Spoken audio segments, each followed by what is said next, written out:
everyone to the March 16 meeting of the Board of Supervisors. Please rise while Supervisor Frazier leads us in the pledge to the flag. And please excuse my voice this afternoon. I pledge allegiance to the flag of the United States of America and to the republic for which it stands, one nation, under God, indivisible, with liberty and justice for all.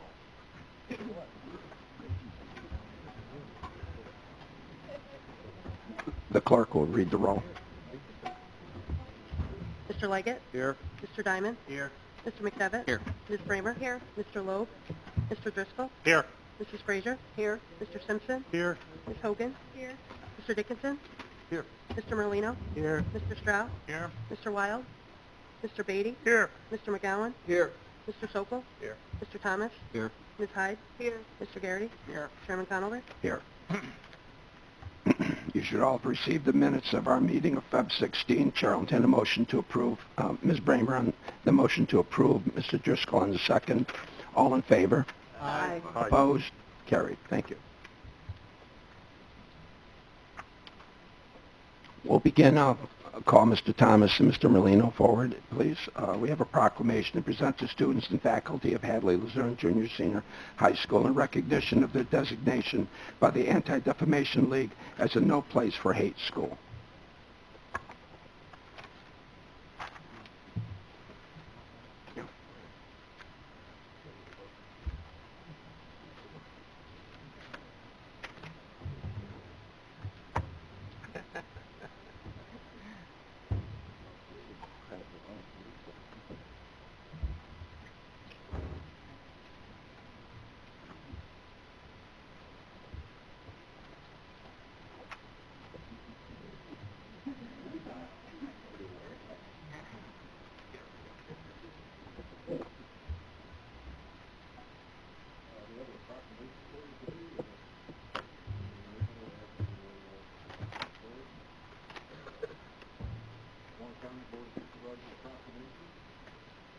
Whereas the Anti-Defamation League is established as no place for hate campaigns, which was designed to create inclusive communities and empower students to challenge all forms of bigotry while providing the opportunity to create a safer learning environment, promoting unity and respect, and reducing bullying, hate tolerance, and other expressions of violence. And whereas process for achieving the no place for hate designation requires that on an annual basis, a majority of school population, both students and adults, sign a resolution of respect, stating being part of the no place for hate movement, as well as the completion of at least 3 anti-defamation weeks approved events which support the league's commitment. Whereas the students and faculty that have moved in Junior Senior High School located in Lexington have demonstrated a strong commitment to the no place for hate initiative and successfully continued the process to achieve this destination, making them the first and one time to do so. And whereas this action represents a desire to demonstrate strength and grow the diversity of our common colleagues and reinforce great fundamental conviction that all persons are entitled to equal protection, opportunity, and the enjoyment of civil rights. And whereas the members of the Board of Supervisors are proud of the actions taken by both the students and the school staff in an effort for the betterment of our society, now therefore be it resolved that the Voluntary Board of Supervisors pauses in its deliberation to commemorate this achievement and congratulate the students and faculty of the Hadley Luzerne Junior Senior High School on their efforts, and this does encourage other school districts in Warren County to follow this example. Dated March 16, 2018, Ronald S. Conover, Warren County Chairman, Warren County Board.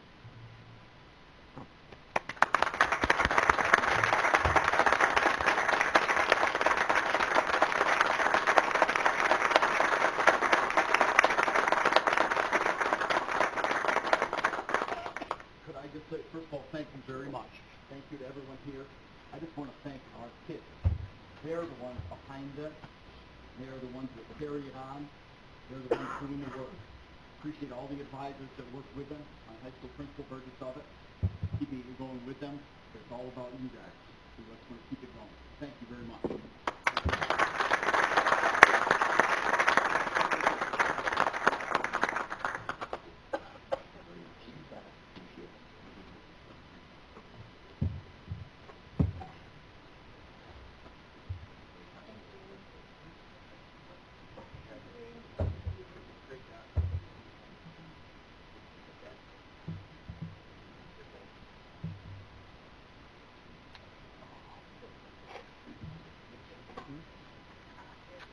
We have a second proclamation. I'll forego reading it,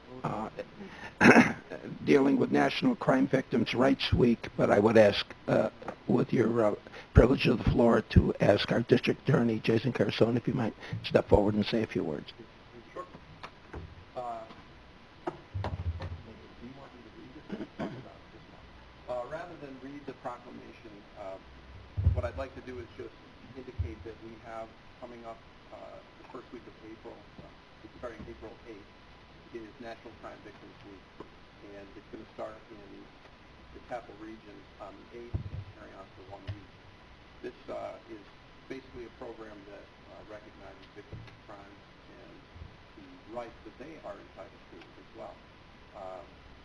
For us in Warren County, we've been participating for almost as long as I can recall, but in a joint cooperation with Washington County for about 10 years. The whole program's been going on since 1981, so say that's roughly 37 years that it's been happening.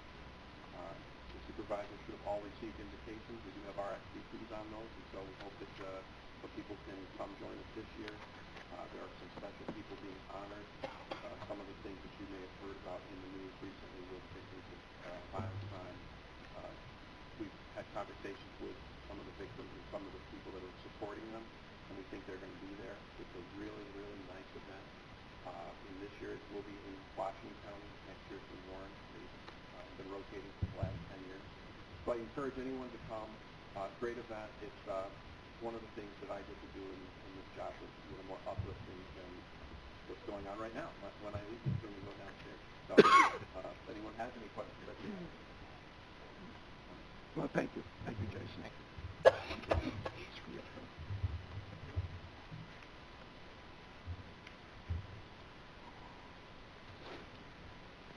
At this time, I'd like to declare a public hearing open on proposed local law number 2 of 2018, a local law amending local law number 5 of 16 in relation to the imposition of an additional mortgage recording tax in Warren County, to amend Section 3 to provide that the local law shall remain in effect until December 1st, 2020, and requests clerk read the notice of public hearing.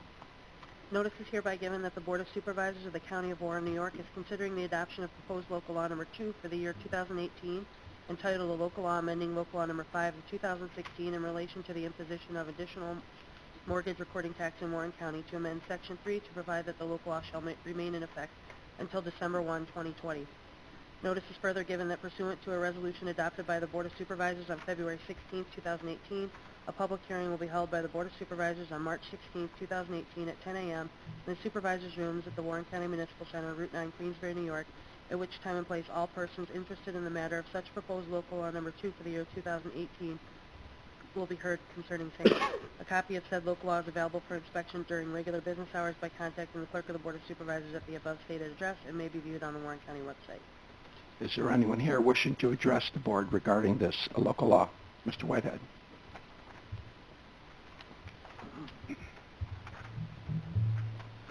Travis Whitehead, Queensbury. I'd like to take a couple minutes here just to talk about this before you vote on it. If you could give it a little more thought, as I've given it some more thought. I spent a little time, researching the subject the past few days. And so what I would like to ask the question of is whether this should really be a tax or a fee. It is a tax, and the difference between a tax and a fee is that you are not allowed to take in more money than it takes you to administer that fee. In this case, you're taking in over $1.5 million a year on this mortgage tax, and it's probably administered by a fraction of a clerk. So it would be a larger fee than you could justify. However, it's not a fee. You're asking it to be a tax. Now, you don't have the right to make it a tax. Only the legislature can do that. And if you notice in this resolution, there are a bunch of blanks in there for when this eventually gets passed by the legislature, it'll make it legal. So the problem here is also with the legislature, and why would they go ahead and allow you to collect more money than it costs to administer this?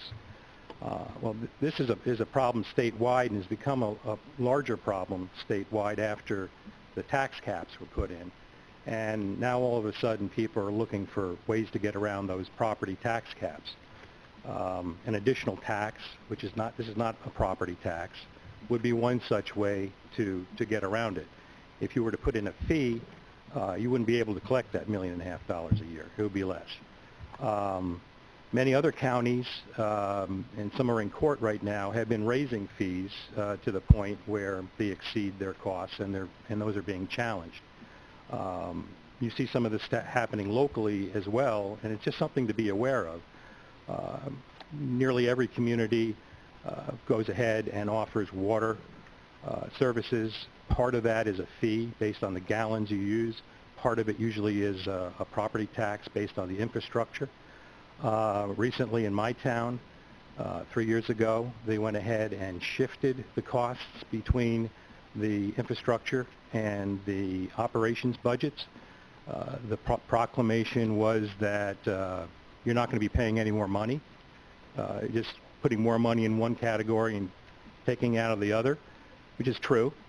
However, it made a big difference on the tax cap. They took money out of stuff that was under the tax cap and immediately replaced it with additional income that, for whatever reason, to make it up to that 2% back. So while on the water we are not paying any more money, we are now paying more money in taxes in general because there's a way of getting around the tax cap. Those are the kind of things that I notice. Those are the kind of things that annoy me. And I just would like to say that in this case, this is another one that, while it's perfectly legal, so long as you do get the permission of the legislature, this is something that you should be thinking about, I am thinking about, and the legislature should be thinking about. Thank you for your time. Thank you. Anyone else wishing to address the board at this time? There being no one else, I'll close the public hearing. Report of the chairman. A very busy month. On February 22nd, we hosted Inter-County right here in Warren County. Went on a tour of our new court facilities. Wonderful facility. I think everyone's going to be extremely pleased with it when they get a chance to see it at completion. I know the courts, family court in particular, is elated about the new facilities and what it'll do for their programming. On February 23rd, 26th, and 27th, attended committee meetings, 28th, personnel, 29th, personnel, in finance. On March 2nd, an EMS meeting to discuss the challenge we have going forward with emergency response in this county. On March 8th, a personnel meeting once again, and March 16th, it brings us to today. Overall, I'd like to compliment Mr. Garrity and the Personnel Committee. It's been a very busy couple of months here. They've really moved forward, and they're part of their good works in front of you this afternoon. In addition, I'd like to just mention that it appears as if the cap on forest preserve land was excluded from both the Assembly version and the Senate version of the budget, and that's good news, because that normally would indicate that would be no further consideration of that cap. And I just would like to thank Matt Simpson and the Adirondack Association of Parks and Villages for their lobbying efforts. They actually got in their vehicles and went down to Albany and really did a job explaining to our legislators, our state-led representatives, why this wasn't such a good idea. So Matt, thank you and your organization our organization for that initiative. And I just would also like to mention that I just recently received correspondence that is it Assemblyman McDonald? Yeah.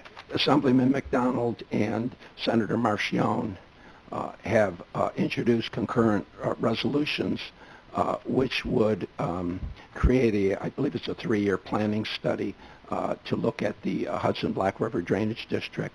And during that time, the legislation proposes that the state of New York would assume the cost, which is now shared by the counties, for the administration of that drainage district. And that's a big deal because we are right now are in there $242,908 a year we are having to budget and to give them for the administration of fundamentally a stormwater and drainage district. So anything we may want to consider hosting some legislation of support in the future, and certainly I would recommend that all of you individually weigh in on this. Is very important not only for our county but for the other counties that contribute greatly to the cost of this drainage district. And with that concludes my report. Thank you. Reports by committees. Supervisor Frazier. Thank you, Mr. Chairman. Our Committee for Health, Human, and Social Services met on February the 23rd. As a result of that meeting, we have 4 resolutions, 116 through 119. 116 is authorizing an agreement with Legal Aid Society of Northeastern New York to provide legal services to elderly residents of Warren and Hamilton counties for the Office of the Aging. 117 is authorizing agreement with Parsons Child and Family Center, Northern Rivers Family Services, to operate a mental health assertive community treatment team program for adults in Warren and Washington County. 118 is authorizing agreements with various providers for mental health respite services for children and youth with serious emotional disturbance on an as-needed basis for the Office of Community Services.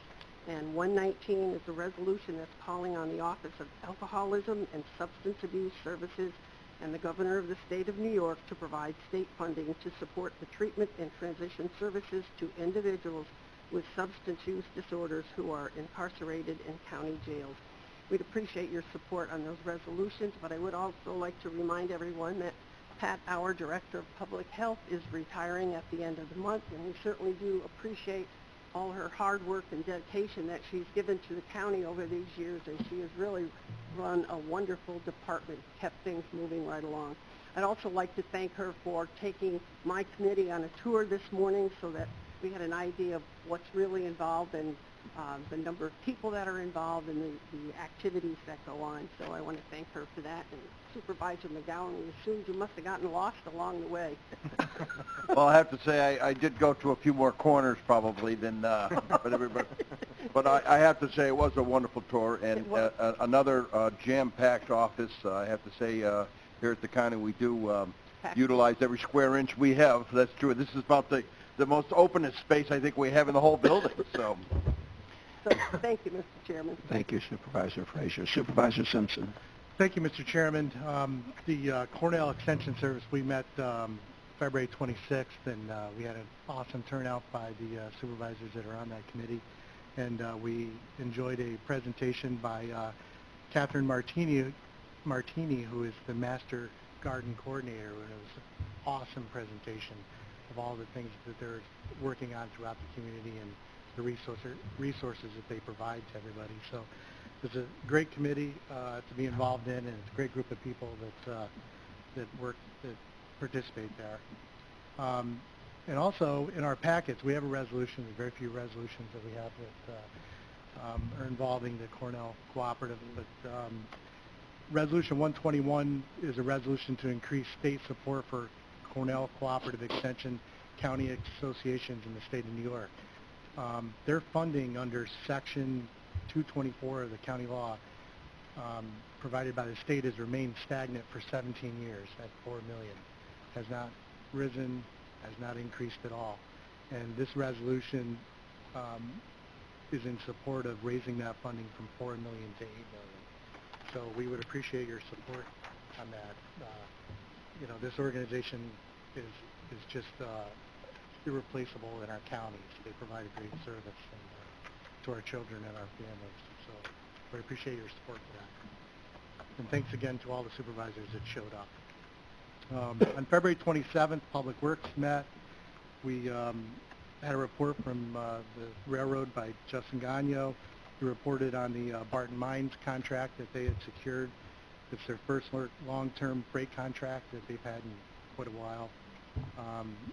It's going to start in the next few weeks and terminating August of 2019. We also discussed a proposal to look at hooking up the fairgrounds to the sewer line extension that we're providing for the county for Countryside Adult Home, and the cost is not to exceed $16,000. Further in the meeting, we talked about paving, and we discussed contracting 5 of the roads out, subletting them out, which would provide for our existing crews to do more maintenance and more repairs that really need to be done, and create some efficiencies within that department. And that's also one of the resolutions. The resolutions that we have quite a few. It's starting with 122, that's authorizing highway reclamation and restoration projects. 123 is authorizing easement to replace, locate some Niagara Mohawk power poles on existing Frontier poles. Resolution 124 is dealing with Marchicelli Program Aid eligible costs for a federal aid project. 125 is an agreement with Hoyt Albert Associates to provide additional preliminary engineering and right-of-way incidental services for the Palisades Road Bridge over Brant Lake Inlet. 126 is awarding a bid and authorizing agreement with the lowest bidder for the electronics recycling contract that we are anticipating that we need to have done quickly. 127 is authorizing that the funds for connecting the Warren County Fairgrounds property to the town of Warrensburg main sewer line. 128 is authorizing a licensing agreement with the most responsive proposer for the luxury camping, aka glamping, at the Warren County Fairgrounds property. And with that concludes my report. Thank you. Supervisor Hogan. No report. Supervisor Dickinson. I have no committee reports. I would like to bring everybody up to speed on an issue that we've been looking at, plastic bag issue. I have continued on with Supervisor Bramer's efforts in that arena. I have talked to Senator Kruger's office. He sponsored a bill in front of the Senate. I've also gotten the governor's report, which has been widely available. I hope to put Kruger's proposal for bags online, so all of you will have availability to it. It's quite involved. I had a long conversation with one of Senator Kruger's associates and explained to me all the ramifications of the things that are in it. So if any of you are interested in it and do read that and have any questions, give me a call. If I can remember what they told me, I'll pass it on to you. And I would hope to bring this up to Intercounty at our next meeting. And I'm in the process of doing that as well. And then this coming month, when we have our environmental concerns meeting, we'll discuss this in earnest and bring it to the full board. Thank you. Thank you. Supervisor Merlino. Thank you, Mr. Chairman. Also want to thank Pat Arrow for the tour. This morning it was pretty interesting. I didn't realize it took up that much space in our buildings, in a certain part of it. But they do a great job. we're going to miss her, and I think that the department will still move forward. Tourism met on February 27th. It was a very feisty meeting, and I want to thank the chairman and Amanda for changing the date for us at tourism because we got a 2.5-hour wait, and a lot of the business people that come sit there for 2.5 hours, and it stirs them up even more, I think. So I want to thank them for that. The only thing, there's no resolution, but we did put out an RFP to replace an employee that left. But lately, as everybody's seen in the newspapers and talk and everything else, everybody likes numbers and figures. And to me, percentages and figures could be construed in many different ways. But one thing I want to mention, Time.com, the money magazine, named Lake George one of the top 20 places to visit in 2018. That's only 10 states in our country and 10 international. So being the top 10 of that is pretty good for our county, and I hope that we did put it on our social media, and we've already got 1 million hits on it. So we'll see how that goes. A full report will be given at our next tourism meeting. Also very proud, the tourism department summer TV campaign won an award from the American Advertising Federation for a top TV commercial on tourism. So we're pretty proud of that too. The only other thing I just want to point, because I have numbers and figures too, we just found out this week in tourism, Airbnb announced that they did $2.8 million in Warren County in business.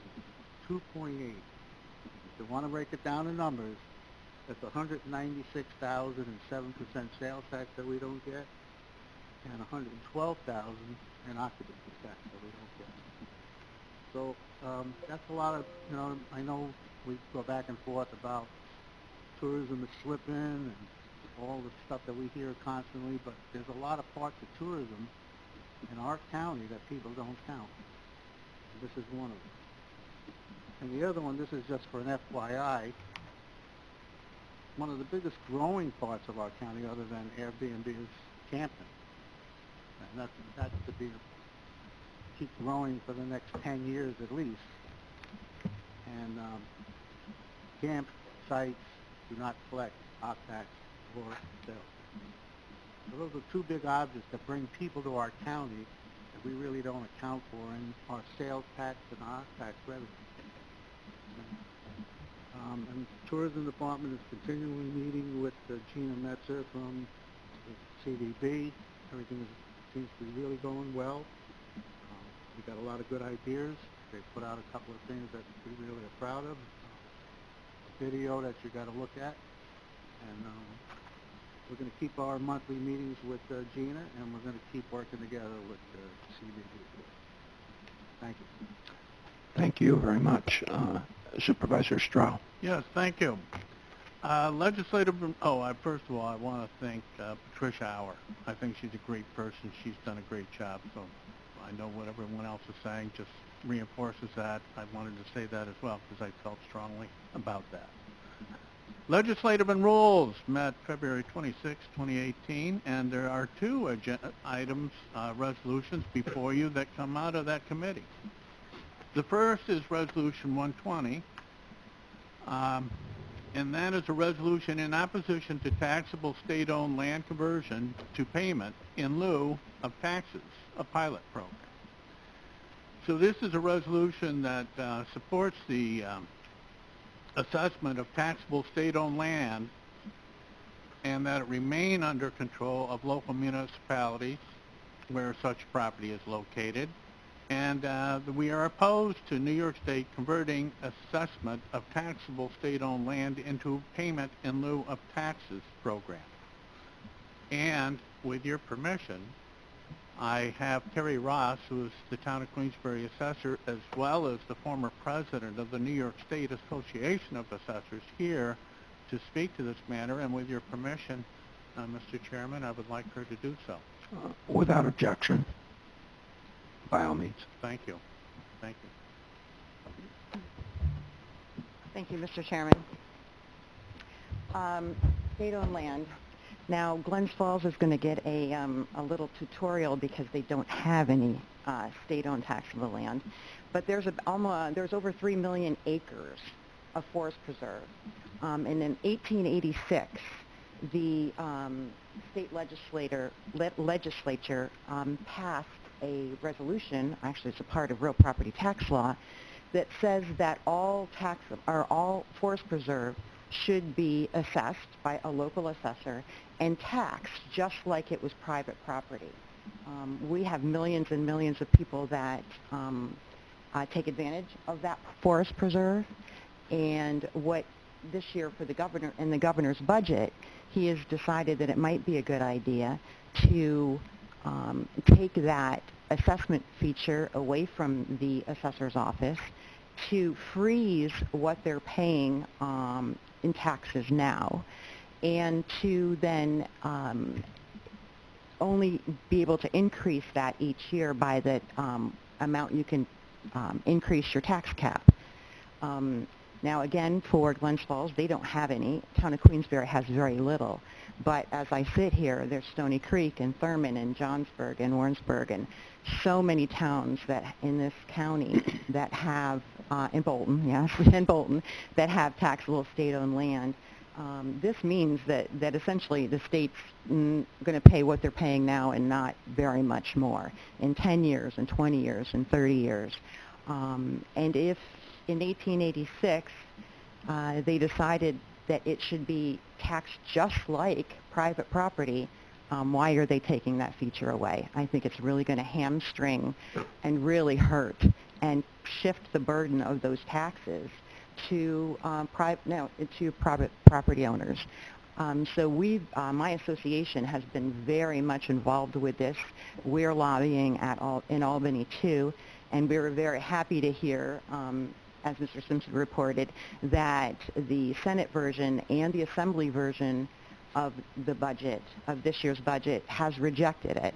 But I'm here to just ask you to pass that resolution. Even though they've rejected it, doesn't mean that it's not coming back. And we've gathered resolutions from towns and school districts and counties throughout the state in opposition of this. And we just want to keep their feet to the fire and hope that you will pass this resolution. I'd be glad to answer any questions. Any questions, Claudia? Sure, thanks. Yes, I'm from Glens Falls, representing Glens Falls, and I am in support of 120 because I also feel strongly that we should, as a county, oppose the pilot program that was proposed by the governor. I would like to know, do you have a sense of the number of acres in Warren County that are forest preserved? I'm sorry, I don't. I was thinking of that when I came up here, and I just pulled the numbers for the state, and I didn't pull for Warren County. But all the lands, all the islands in Lake George are considered taxable state-owned land. You know, I think that Stony Creek and Thurman maybe both have more state-owned, almost more state-owned land than they do privately owned properties. So it is a huge amount, but I'm sorry, I don't have that number. Thanks. Terry, thank you. Thank you. Yeah, thank you, Terry. And the next resolution that came out of Legislative and Rules Committee was Resolution 121. And that is a resolution to increase state support for Cornell Cooperative Extension. They are community partners in helping to implement state initiatives, including maximizing agricultural and local food systems, strengthening the economy, promoting healthier eating habits and access to good nutrition, fighting poverty, particularly in rural areas, protecting water quality and stewardship of New York's natural resources, building opportunity through STEM, science, technology, engineering, and math-based youth education and leadership skills in 4-H, promoting renewable energy options while protecting farmland resources, and protecting and partnering where appropriate in Taste New York initiatives to promote tourism and local food and farm businesses, and much more. And with your permission, Mr. Chairman, I would like to ask Dr. James Seeley to speak to this particular resolution, if he can do so with your permission. Without objection? Fine.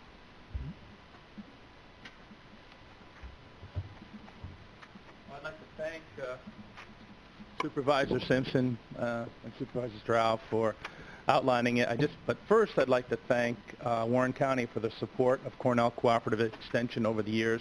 We could not do it without you. As I said, I spoke to the Legislative and Rules Committee about 224 funding. 224 enables government entities to provide support for Cornell Cooperative Extension. This funding goes directly to each county for their programs. The state allocation hasn't increased in over 17 years.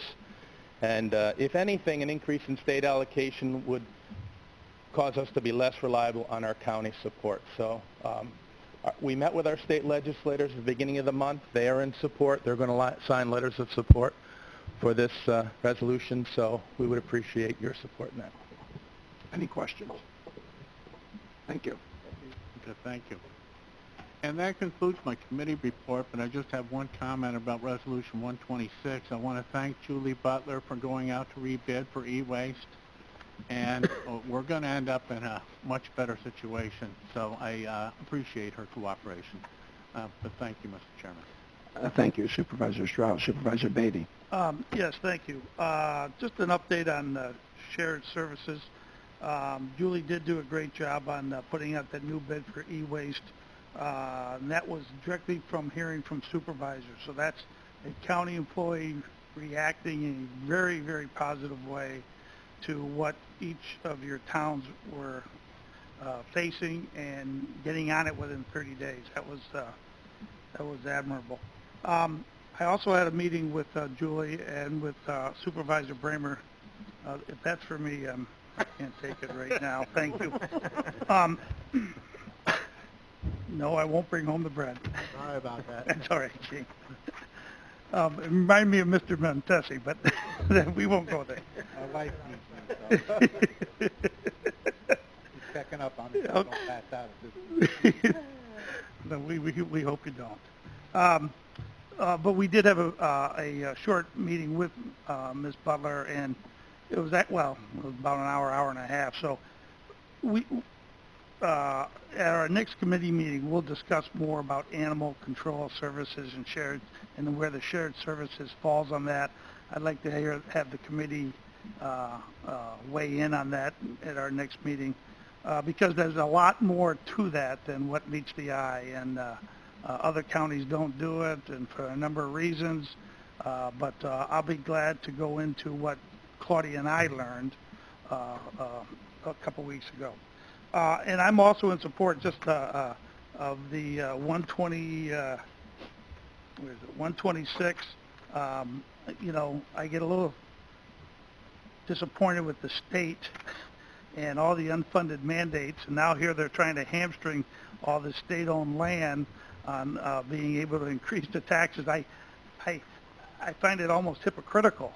They want to increase taxes and fees everywhere they can, and then here in Warren County in upstate New York, they kind of handcuff you towns. So I'm very disappointed and disturbed by that. Thank goodness our Assembly and Senate had some common sense left and will not put it in the budget. But I support that wholeheartedly, and Mr. Strauss and Ms. Ross for outlining it even clearer, as well as Mr. Simpson.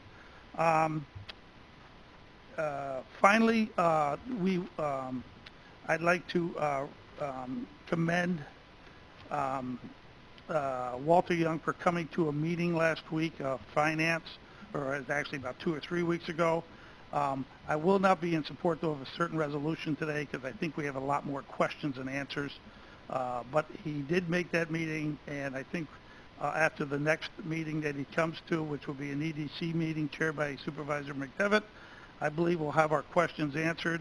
But at this time, I've got about 20 questions. I got no answers. So anyway, that concludes my committee report. Thank you. Thank you, Supervisor Beatty. Supervisor McGowan. No committee report. Thank you. Supervisor Sokol. Thank you, Mr. Chairman. Finance met March 1st, and before you are resolutions 101102 and 132 through 144. It was quite a lengthy meeting, just shy of an hour and a half. But out of that shy hour and a half, we had two of the resolutions that were discussed for the most part of that time. And Supervisor Beatty kind of gave me a little segue for that one. Last month we had Resolution 93, which was the Lake Champlain, Lake George Regional Planning Board resolution to authorize $7,000 in payment for their planning board. This came with discussion and questions from the committee. Mr. Young did do a nice presentation that we probably have never heard, but we also didn't realize that there was a resolution from 1977 that established Warren County as the premier stakeholder, if you will. So a lot of questions were asked and a lot were answered. I felt comfortable. The vote was unanimous to bring this resolution forward to the board, but I just realized as of this morning that there were some concerns. So to me, I would like to move forward with this resolution. Walter did say he was going to appear before Chairman McDevitt's Committee of Economic Development, and he would discuss any issues that came before the board. From what I understand, there are meeting minutes that he had asked for that were not given, but I just feel that is an issue, but I feel that moving forward, those will come. So that is Resolution 133, and I'm looking for your support on that one.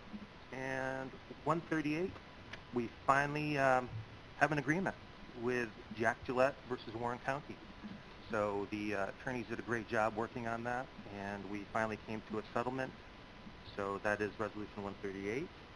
And I, too, would like to echo what Supervisor Frazier had said. Pat Auer has been one of the premier department heads. I have obviously dealt with her since I've been on the board, and you know, going through the budget process, we've asked for her to cut staff overtime. And guess what? She does it the very next week. So even down to the way she organizes her meetings, she gives a request and then a rationale, and she's just one of the top dogs out there, and we're going to miss her dearly. So that's all I have. Thank you. Thank you, Supervisor Sokol. Supervisor Thomas. Thank you, Mr. Chairman. Just a couple of things. I think, as everyone knows, the sales tax through the end of February continues to be up, which is 1.3%, which is a great thing. Also, Resolution 137 is about $55,000 that's being transferred from the county road surplus, not the general fund surplus, as I had recommended at the finance and the DPW meeting. On the evening of March 5th and March 6th, I was in Albany meeting with our legislators on behalf of the soil and water conservation districts across the state. Had meetings with 9 legislators that day. Basically, we were thanking them for their support in the EPF, the districts. And we were also recommending 2 bills that are in the Senate and the Assembly on behalf of districts. One is a technical bill for Part C funding, and the second one is to allow districts to apply for local waterfront revitalization grants on behalf of municipalities. And last Friday, I sat in on a meeting with our HR department, Blue Shield and Blue Cross, or Blue Shield, Yeager and Flynn, about the results of our health insurance from last part of 2016 through I think November of 2017. There were some interesting takeaways and probably a few things that we can do to try to keep our health care costs under control. That's my report. Thank you, Supervisor Thomas. And Frank, if you're interested in resolutions of support, I think soil and water conservation districts being able to apply for LWRP on behalf of multiple municipalities, if not the county as a whole, is a very positive step in that direction. So anything that I can do to assist you in that regard, please let me know. Yeah, it just it eases the process. You know, it flows better if soil and water can apply for the grants directly. I would agree. Supervisor Hyde. Thank you, no report. Supervisor Leggett. Thank you, Mr. Chairman. Criminal Justice and Public Safety Committee met on February 27th. Heard requests from 6 departments: assigned counsel, Fire Prevention and Building Code Enforcement, Warren County Sheriff Department, Office of Emergency Services, Public Defender, and District Attorney. The committee has forwarded 11 resolutions to the board for their consideration. Those are resolutions 105 through 115. I request that resolution 105 be withdrawn at this time and be taken back to committee for correction of the monetary amount. I'd like to make that motion. We have a motion to withdraw 105, second by Mr. Simpson. Discussion. Are we ready for the question? All those in favor of the withdrawal signify by saying aye. Aye. Opposed? It is withdrawn. Thank you. The remaining 8 resolutions involve authorization of contracts, applications for grants, and authorization of out-of-state travel. One of those involves construction of a radio communication facility on a new tower for the Sheriff Department, and one of the remaining resolutions approves updates to the Warren County Comprehensive Emergency Management Plan. Recommend approval of all resolutions. Thank you. Thank you. Supervisor Diamond. Mr. Chairman, thank you very much.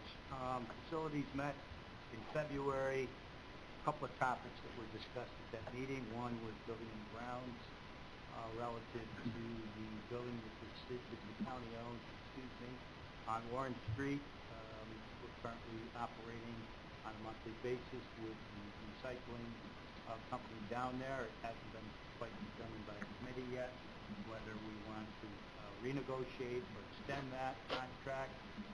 We're looking to have that discussion at the next meeting. I'm hoping that everybody on the committee has had an opportunity to read that contract, and some issues that I'd like to talk to the county attorney directly in regards to that facility prior to that meeting.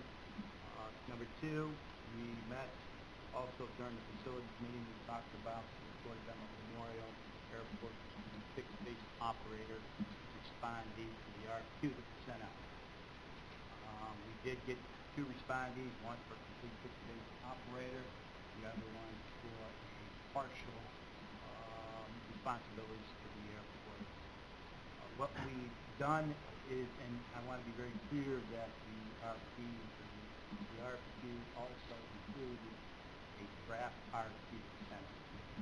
Speaking with the purchasing agent, we have sent a additional RFP out with only minor changes which were relative to prevailing wage. The Department of Labor has determined questions we've raised during the RFP process, what may apply and what may not apply to prevailing wage.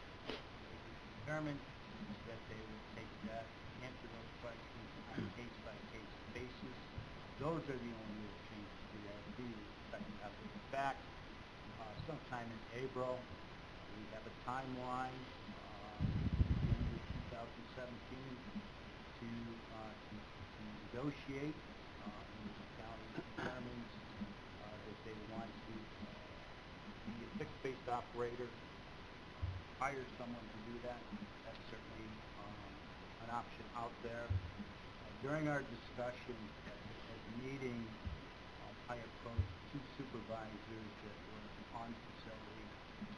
I asked them to serve in a role as lead negotiator. They have accepted that. Mr. Soap and Mr. Beatty and Mr. McDivitt have taken on that responsibility. They will be the lead negotiators with the selected responding to the RFP, and hopefully we'll be able to come to some sort of determination or conclusion before the expiration of the existing contract. A couple of reasons why they were selected as the chairperson. I felt that they brought significant experience to the board. Not only that, but many of you here also serve in roles in your communities. I didn't want to ask you to take on any additional responsibilities. I know you're busy in your towns and villages. Traveling would be an issue, so I chose to bring you because of the experience, the locality, and I'm hoping that we'll be able to come to some sort of better agreement if the committee and full board does accept the proposals that are going to be ongoing in the upcoming year. On your packets today, there are two resolutions. 103, which is relative to a grant application for engineering and design not to exceed $135,000, which the local match would be about $6,700 to do some apron improvements at the airport. And the other resolution number 4 is an amendment to a resolution adopted in the year 2017, which I will take place on. So I do that up to the board changes for make decisions on. I'm looking forward to your report on those two resolutions. That concludes my report on the facilities. Thank you very much. Thank you, Supervisor Diamond. Just getting used to that now. I keep wanting to call you mayor, but maybe I will on occasion. Yeah, I understand that. Supervisor McDevitt. Thank you, Mr. Chairman. Maybe to piggyback just a little bit on Supervisor Merlino's comments relative to tourism and the amount of dollars that are generated for it. We finally, in today's Post-Star, see where work has begun on the new visiting center between exit 17 and 18.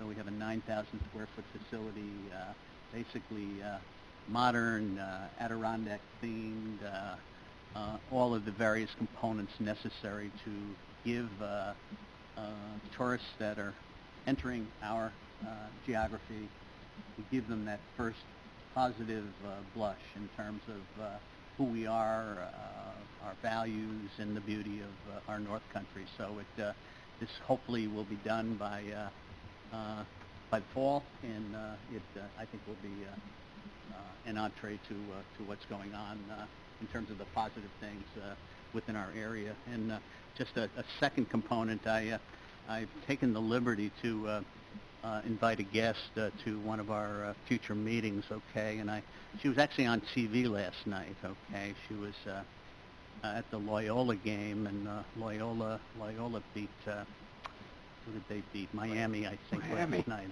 okay? So this is Sister Jean Dolores Schmidt, okay? She is has been the team chaplain for Loyola for the last 20 years. She actually was sitting in a wheelchair, and after the game, she gave a big sigh of relief and said, "Thank God." Okay, so I reached out to her, and there are a couple of supervisors in the body that need significant prayer. So I thought that she has decided to come. Thank you, Mr. Chairman. Thank you, Supervisor McDevitt. Supervisor Bramer. Thank you, Chairman. No committee report. Supervisor Driscoll. No report. Thank you. No report. Report by the county administrator. Well, I'll start with the personnel report. We have resolutions 129, 130, 131 dealing some with the amending payroll organization and salary compensation. We have one that deals with the background checks with Allied Worldwide Investigations Group. And then resolutions 145, 46, 47, 48 deal with personnel, hiring new personnel. As far as the administrator's report, I too would like to recognize Pat Auer in her retirement. And then also Tammy Breen has a milestone of 20 years working for the county in DSS. The other part of my report, I attended the inter-county meeting here held in Warren County, which we did do a tour of the court. And also I was at the EMS task force meeting, which I thought went very well for our first meeting. And hopefully we can move that along so we have something by the midsummer. Other than that, we've had a lot of extra personnel meetings where we did interviews, and I want to thank all the committee members, and I want to thank the other supervisors who took the time out of their schedule to attend those interviews, and that's my report. Thank you. Report of the county attorney. Thank you, Mr. Chairman. I would just like to report to the board that since the settlement agreement with Gillette was brought before the Finance Committee, there have been further discussions that I do think it's important I bring to the board's attention. Therefore, before you vote on that resolution, I would just request that someone request an executive session so we can talk about those conversations. We have a motion to go into executive session by Mr. Simpson, second by Mr. Dickinson. Discussion. Mr. Zook. Is that something we want to do right now, or is it something that we're going to do before we vote? Well, we have to do it before we vote. I don't think this shouldn't take too long, should it? No, we'll try to govern the clock on this.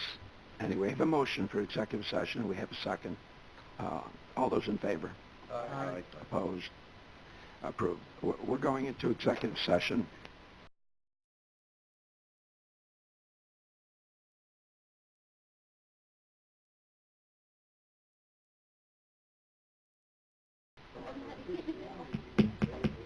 We're back into regular session duties. Mary, anything else? Yes. One last issue. There is a proposed floor resolution that needs to be brought to the floor if the board so chooses to approve a settlement agreement with a former employee of Warren County. We'll do that during the reading of resolutions. Already? That concludes your report? Yes. Thank you, Mr. Chairman. Reading of communications. Report of criminal and family workloads for January 2018 for the Warren County Probation Department. Warren County Department of Weights and Measures monthly report for February 2018. Warren County Commissioner of Jurors annual report for 2017. Minutes from the Warren and Washington County CDC and IDA from their February 27, 2017 annual meetings, February 16, 2018 regular meeting, and February 15, 2018 executive meetings. Copy of letter written by Francis O'Keefe to the Post-Star regarding the Cedars Mill site. Letter from Counties of Warren and Washington IDA announcing resignation of John Weber from the IDA and CDC. Capital District Regional Off-Track Betting Corp. January payment in the amount of $3,088. Town of Stony Creek Resolution Number 42 of 18, designating Supervisor Thomas as the town's representative to the Warren County Youth Bureau. Essex County Board of Resolution Numbers 21, in support of the implementation of Governor Cuomo's Broadband Initiative. 36, opposing Governor Cuomo's proposal contained in the 2018 budget review bill to change the law regarding taxation of state forest preserved lands. 37, resolution opposing Governor Cuomo's proposal contained in the 2018 budget review bill to amend laws regarding the current 480 and 480A forest exemption. And from the United States Federal Energy Regulatory Commission, we received docket number P2385, order approving historic properties management plan issued March 6, 2018. Thank you. Reading of resolutions. Proposed resolution numbers 101 through 144 were mailed. Proposed resolution numbers 127, 129, 137, and 139 were amended after mailing. The revised resolutions were emailed to the board earlier in the week and posted to the county website. A motion is needed to approve the amendments to resolution numbers 127, 129, 137, and 139 as presented. Moved by Mr. Dickinson, second by Mr. Sokol. Discussion? All in favor? Aye. Opposed? Amended. Proposed resolution number 145 through 149 were developed after mailing. Copies were emailed to the board earlier in the week and posted to the county website. A motion is needed to bring resolutions 145 through 149 to the floor, as well as the proposed floor resolution that Mary spoke about. The motion, Mr. Dickinson. Do we have a second? Mr. Thomas. Discussion? Ms. Bramer. All of those were revised, 145 through 149? They were not revised. Those were they were not mailed.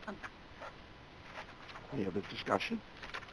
Are we ready for the question? All those in favor of bringing them forward signify by saying aye. Aye. Opposed? Carried. The proposed floor resolution will now be resolution number 150.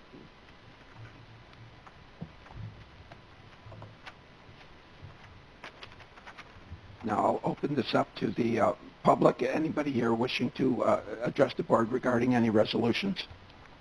Mr. Whitehead. Travis Whitehead, Queensberry. In regards to Resolution 138, the Gillette payment, how much is that? Mary.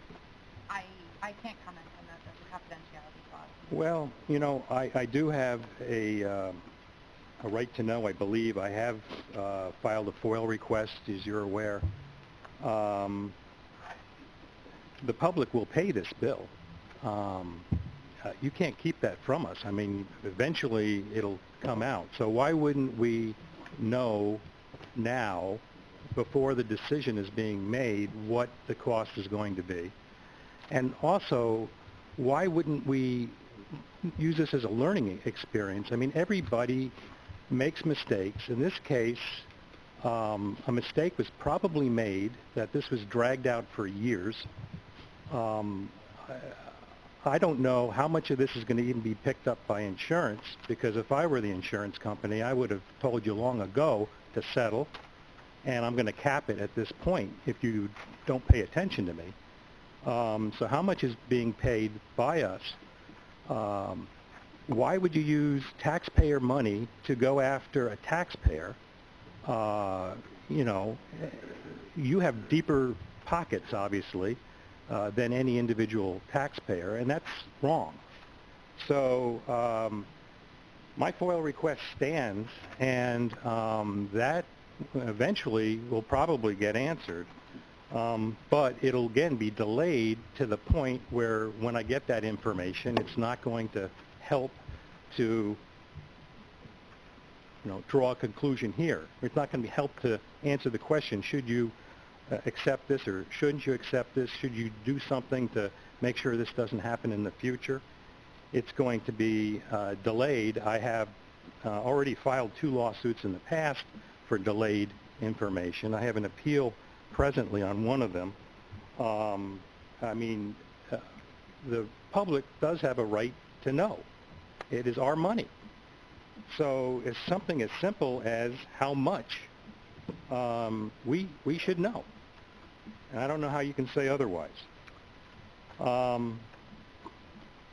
Resolution 150, the same thing. Settlement with who and for how much? I mean, this thing gets dumped onto the schedule this morning, and we have no idea who what employee you might be talking about a settlement with, how much that might be, etc. Same questions. Resolution 133, the Lake Champlain, Lake George Regional Planning Board issue, will not be settled today, whether or not you vote for the $7,000. But I will be very interested in seeing who does vote for that, because you will be giving up your fiduciary responsibilities to find out whether or not this organization that you want to give $7,000 to has been following the rules that they need to follow. And it is this organization here that has been tasked with determining whether they are monitoring their performance, and that obviously hasn't been done. You know, the only thing that we've really learned in the last couple months when we've been asking the questions is that we really don't know the answers to an awful lot of questions.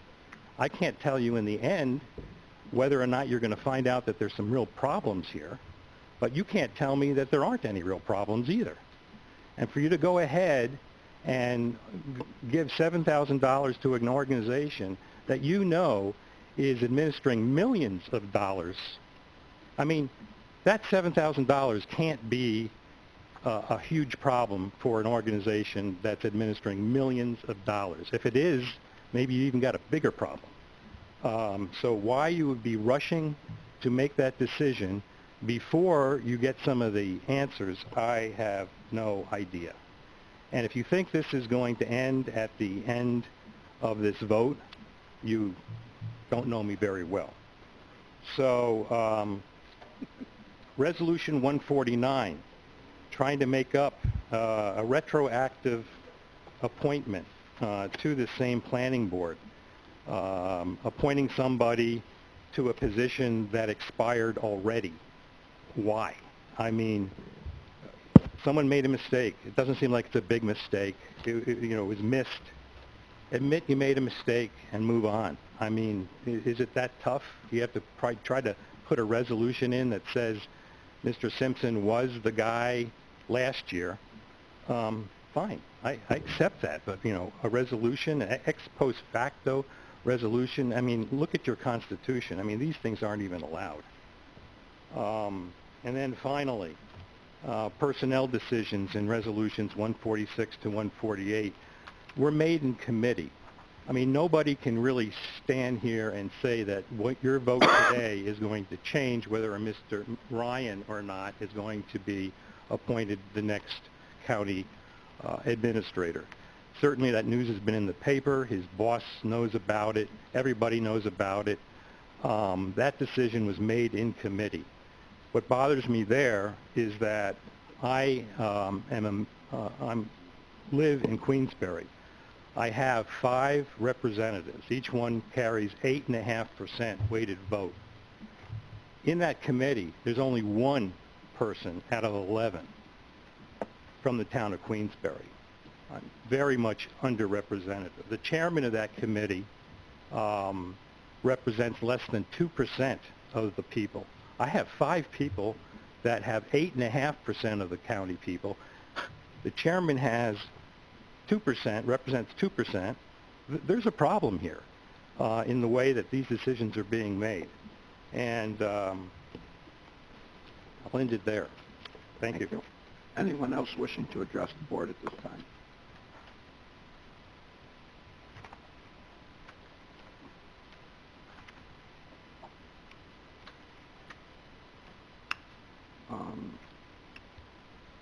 Resolutions. Anyone wishing to call for a roll call?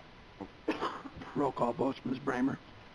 130, 133, 145. I suggest perhaps a voice vote on 146 through 148, or a roll call. Chairman, thank you.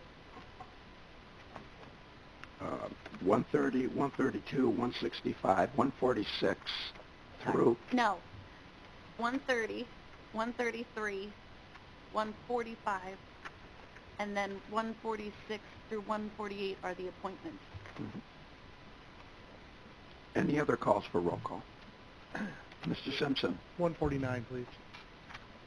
Roll call on 149 as well. Any other roll calls? All right. Discussion on resolutions. Mr. Dickinson. On the Gillette resolution, I've waited a long time to say I told you so. I argue it adamantly on Mr. Gillette's side, not because he is a constituent or a friend, but because he was in the right and for no other reason. Unfortunately, I told you so because of 3 members of this board that are no longer here. So it's been a long time coming. The county has, in my opinion, wronged Mr. Gillette, and it's taken us this long to realize that he was right to start with, and I fully support the resolution to end this, and end it now. The Lake George, Lake Champlain Regional Planning Board. Just a moment. We'll get to that. I'll come right back to you. Further discussion on 138. Ms. Bramer. Thank you, Chairman. I do have a question for our county attorney, if there is insurance on that particular claim, or is that a county-only situation? There's no insurance on that. Okay, thanks. Any further discussion on 138? Again, just for the public record, let me concur with Dennis, who Mr. Gillette is clearly, Dennis represents Mr. Gillette, and it, gone on too long, time to settle, time to move on, and I think people got a little too stubborn, a little too angry, and lost the common sense necessary to settle this thing. So, like I said, move on. Any other discussion on 138? There being none, I will close discussion on 138. Mr. Dickinson. The other resolution is the Lake George Lake Champlain Regional Planning Board. It's an organization that's been around 50 years. And again, as I said in committee, it's an organization that has been extremely active in Warren County, has brought Warren County millions and millions of dollars in grants and programs. There are a number of coordinated efforts with other groups like the Lake George Association, Fund for Lake George, Town, Soil and Water Conservation. They're just a very helpful group. They've got a really, really great staff there.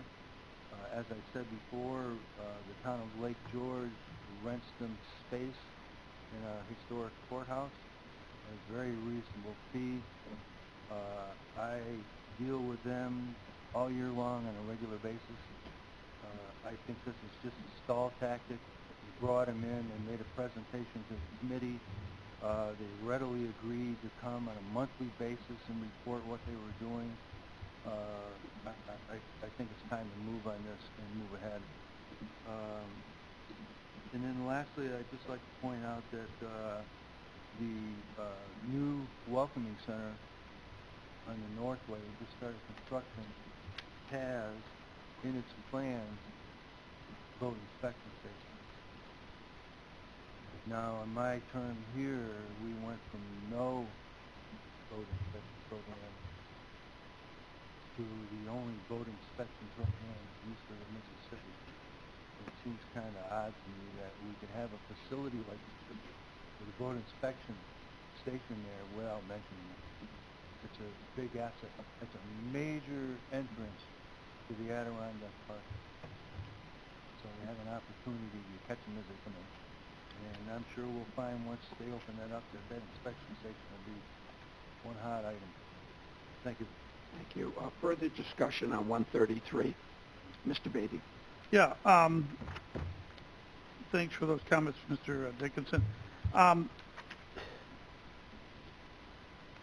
I always run by the premise that I'm not going to vote on something that I don't know what the heck I'm voting on, or I haven't had answers supplied. Mr. Young was gracious enough to come to our committee meeting a few weeks ago. We asked him to send in the minutes of the meetings. Doesn't seem like a big deal. Never responded. So now we've had to foil him. Well, citizens foiled him for that information. You know, when you don't cooperate, it gives me a bad gut feeling. Now, he's probably doing phenomenal things, and I hope the heck he is. But we have a ton of questions that were not answered at that meeting. In fact, he was insulted when I just asked him how many board meetings there were in 2016. He said, put it in writing. Send me a letter. Put it in writing. We find out that this board oversees that commission, that board. I don't think half this board even knew that. I bet even 3/4 didn't know that until 2 months ago. We didn't even know that they're county employees. I asked the treasurer 3 times, and he said, I don't know. We had to go through heck and back to figure out that they are county employees. So, you know, when simple questions are not answered or can't be answered, I have a problem. Now, I'm glad he's going to come to the EDC meeting. He hasn't responded back. He is. He's been offered. He hasn't said he's coming. No one's heard from him.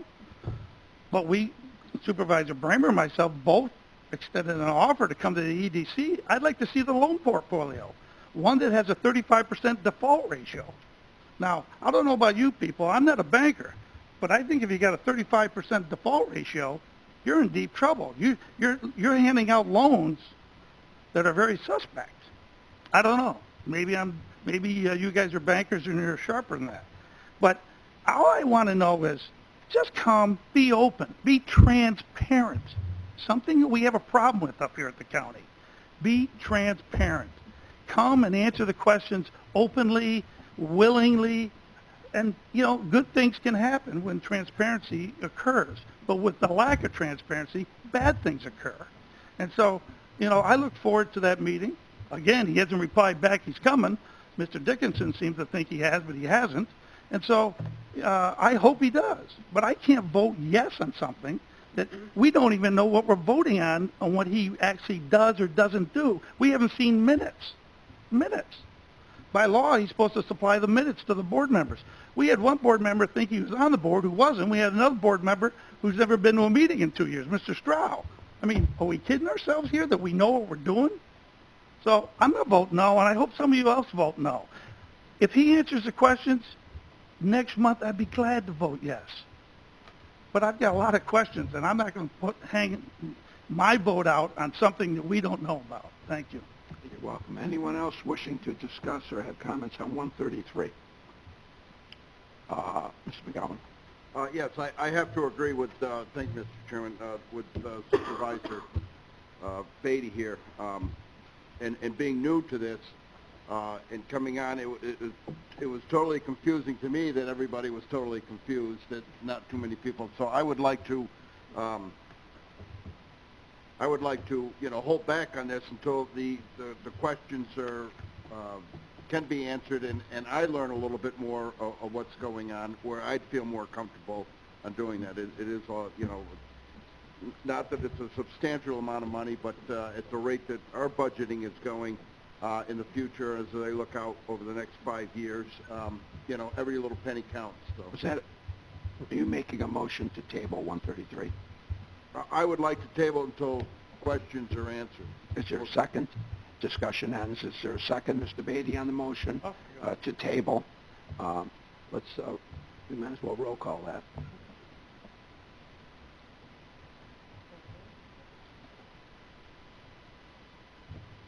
Mrs. Fraser? No. Mr. Simpson? No. Ms. Hogan? Yes. Mr. Dickinson? No. Mr. Merlino? No. Mr. Strauss? No. Mr. Beatty? Yes. Mr. McGowan? Yes. Mr. Sokol? No. Mr. Thomas? No. Ms. Hyde? Yes. Mr. Leggett? No. Mr. Diamond? No. Mr. McDevitt? Yes. Ms. Kramer? Yes. Mr. Driscoll? Yes. Mr. Garrity? No. And Chairman Howard? No.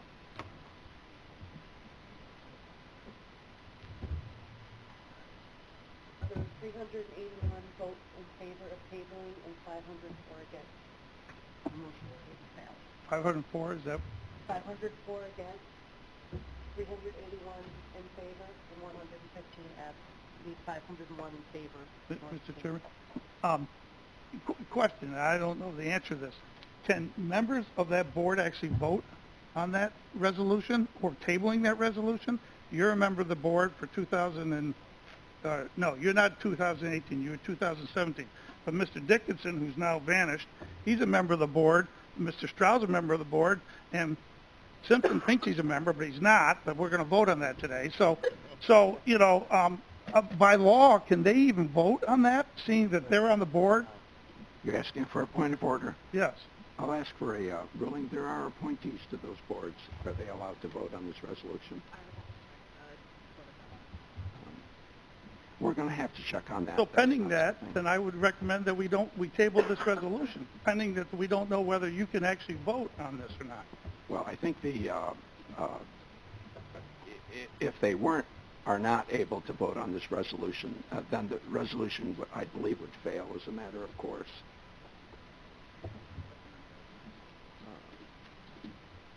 So just give me a moment. Yeah, if they couldn't vote, then the motion would fail. The motion to table. Right. There were 381 on the yes. There were 504. So it still would fail because you still wouldn't get to 501 even with their recusal. The motion to table would fail. Okay, but then when we vote on the motion, then, so obviously we'll be voting on the motion. I want to know whether Dickinson, Strauss, and I don't know what Simpson's status is, but anyway, two of them we know are on the board. Are they allowed to vote? Please, Mr. Dickinson, I'm talking. Are they allowed to vote on that resolution? Because that's important to know. So, pending you don't know, how can we vote on a resolution if we don't know the board members have the authority to vote on it?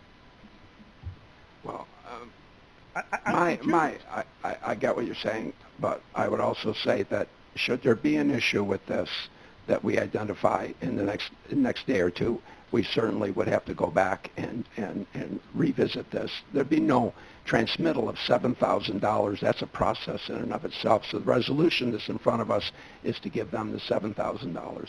And should there be an issue, we feel we for whatever reason, technically or otherwise, we don't have a quorum, then 501 weighted votes, then we certainly are not going to distribute the funding.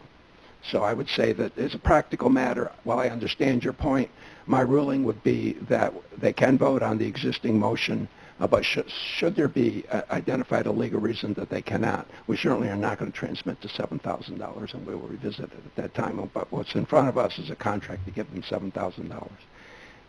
So you have the assurance that that's only, if there should be an issue, that's not going to happen. Mr. Chairman. And that's my ruling. Discussion on 133. Yes, thank you. Many of us are appointed to other boards, the Cooperative Extension, Soil Water Conservation Service, Youth, various boards that also handle money that this whole board appropriates for. So I would think that it would be unusual that a board of supervisors is not able to vote on these various issues. Well, that's a very good point, and I was thinking that as well, that should there be an issue in this regard, it's going to apply to more than just the Lake Champlain Regional Planning Board. But we'll look into it, and if there's an issue, we will certainly revisit it. Of course we will.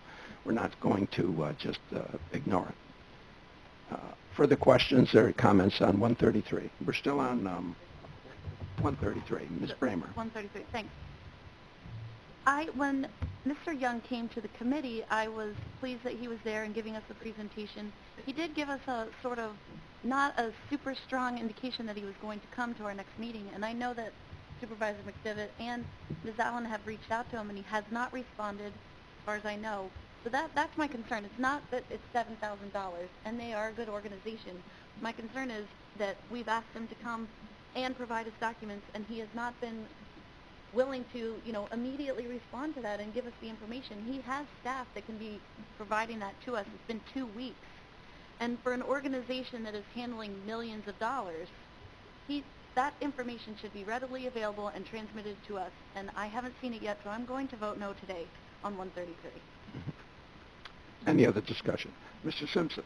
Thank you, Mr. Chairman. I just think that we should clarify what happened with my appointment, because there's a lot of back and forth. I'm either on or I'm off, whichever way you want to benefit your argument.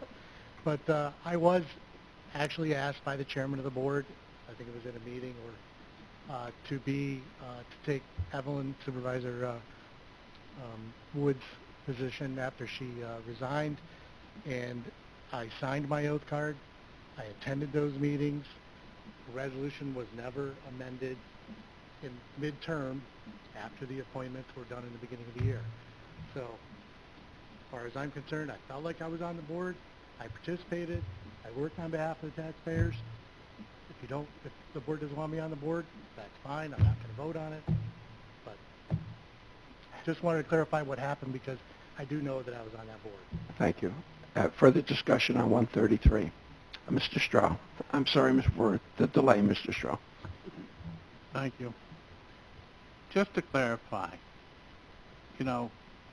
everybody knows my strong sense of duty to doing what's right and wrong. When somebody makes a claim that I've never attended a board meeting and takes it out of context, that's an incorrect statement.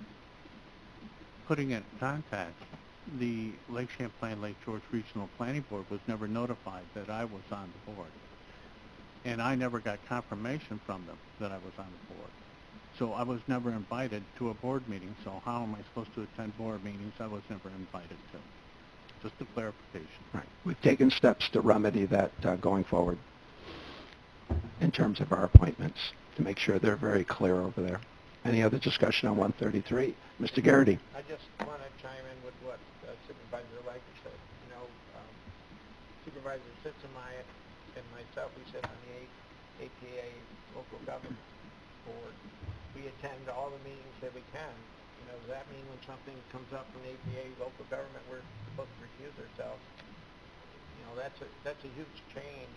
You know, it's a good point that Doug brought up. But that will make a lot of difference whether any of us are appointed to any of these boards and whether we serve any of these boards in the future if we're going to give up our vote here in this chamber. So, I mean, it's not just that. There's representation they have these conservation boards that people sit on. We're on the AATV, although we don't directly have a lot of AATV issues. Several of us serve on the AATV. And the other thing I'll say about Lake George Regional Planning, when I was chairman, I was appointed on the board. I didn't attend the meetings, but I always got the minutes. I always got the audits. I found the old audits back in 2014. They always would keep us up to speed on what's going on. So, you know, is it an issue for me? No, it's not an issue for me, but I can understand everybody else's view, and I take it. The reason for the resolution, if I could just talk to the resolution appointing Mr. Simpson, I felt it was better, and I asked the clerk, let's clean this up. In 2017, when Ms. Wood resigned from the board, Matt was appointed. The resolution never got followed up the next month, and it's an amendment to the resolution. That's why I asked her. And if anybody wants to take issue with it being on the agenda, it's my call. I asked her to put it on the agenda because it's basically a paperwork snafu. Mr. Simpson signed his oath of office and has attended the meeting. So I'd just like to put that in there. Any other discussion on 133? Then I'll close discussion on 133. Discussion on other resolutions. Ms. Bramer. I have a few, but one is a question on 116. 116. And I apologize for not bringing this up sooner. I believe in committee we also passed a resolution regarding payment to the previous provider of those legal services, and I don't see a resolution in here about that. This relates to the legal services in the Office of Aging. Right. There was discussion, as I remember it, there was discussion regarding continuity with the existing service provider relative to cases that they were presently handling. I remember that discussion. Right now we're trying to determine exactly what form that took coming out of that committee. There's already authority to pay him, so we don't need any resolution. All right, thank you. Any other discussion on any other resolution? Mr. McGowan. Yes, on Resolution 129. You know, sometimes in the middle of the night I just wake up. There's so much that goes on in all these committees and that, and a lot of reviewing, and I keep having these nightmares over our future budget. So I'm trying to be conservative now, and one of them I want to bring up is we are hiring a county attorney, the first assistant county attorney. I believe. Well, she's already on. And I kind of have a funny feeling that we're kind of jumping the gun on the interim coming up. It's like I said, $48,000 is a lot of money, for a temp intern, for one. And I'm wondering if that's something that we might be able to hold off on to see if it's needed, just because we've had, so many people in the past. Is it something that we still need?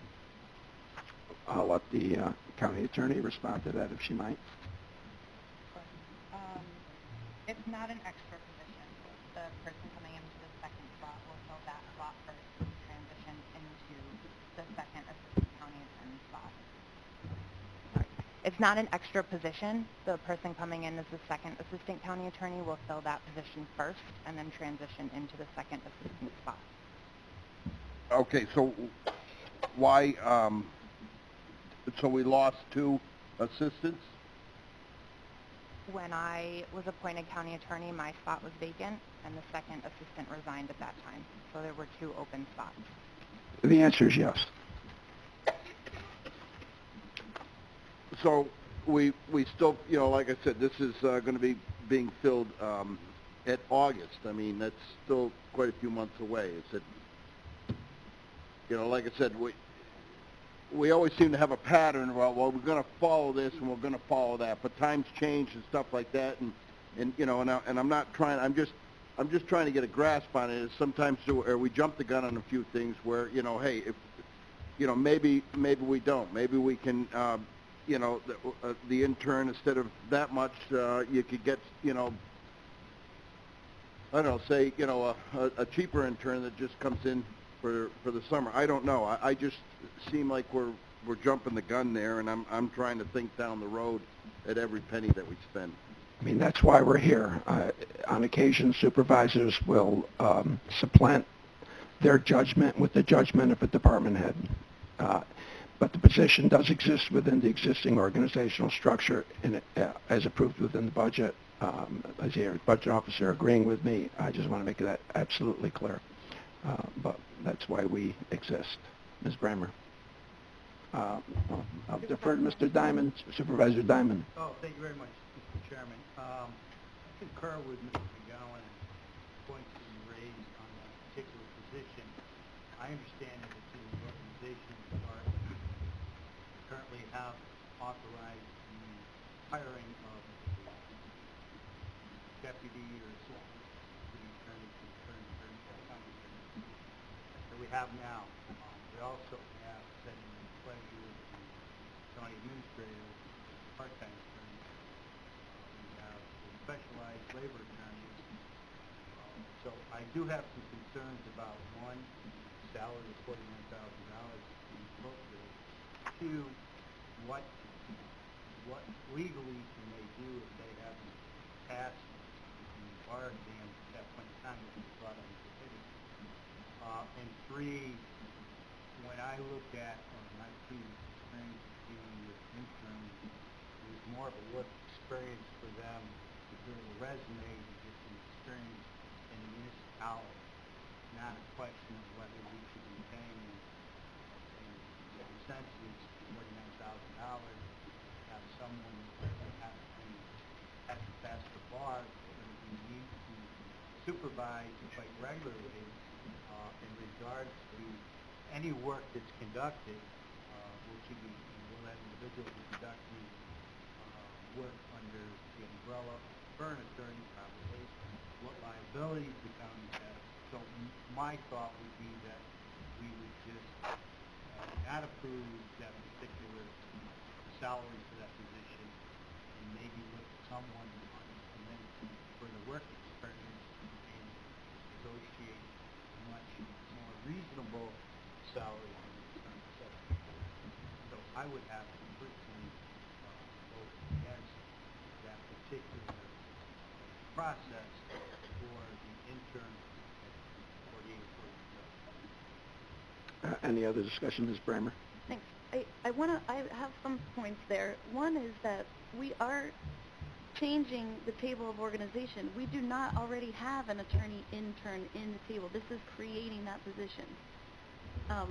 You know, Ms. Cassine and Mr. Reichenbach have been handling the county attorney's office for several months now without anyone else other than the specialized labor attorney. Plus, we also have 2 DSS attorneys who historically were in the office, the county attorney's office. So we've got lots of attorneys, myself included, running around the county.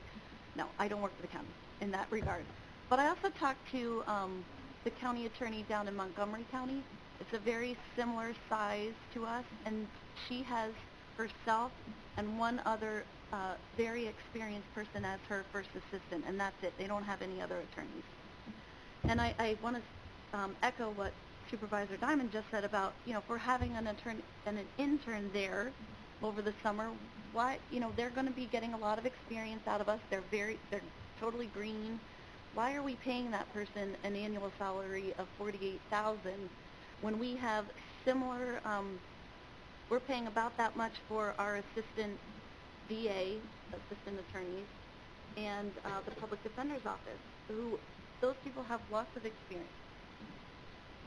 Also, we could be saving that $48,000 for the Office of Aging budget. We have people here that are still concerned about the Cedars site and what we are doing with that money.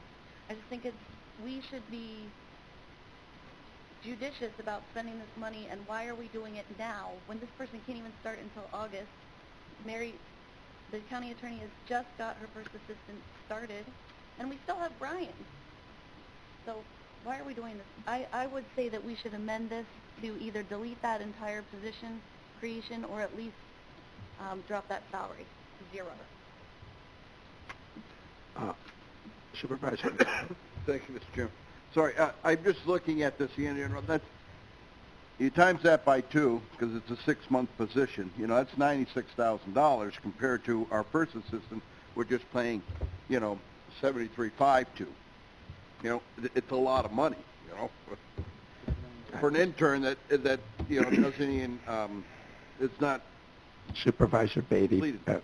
I believe it's $48,000 annually, Brad, not the... Well, yeah, but if you times it by 2, that's 96. No, annually means a full year, though. Full year. But this only goes, to 19. Mr. McGowan. All right, sorry.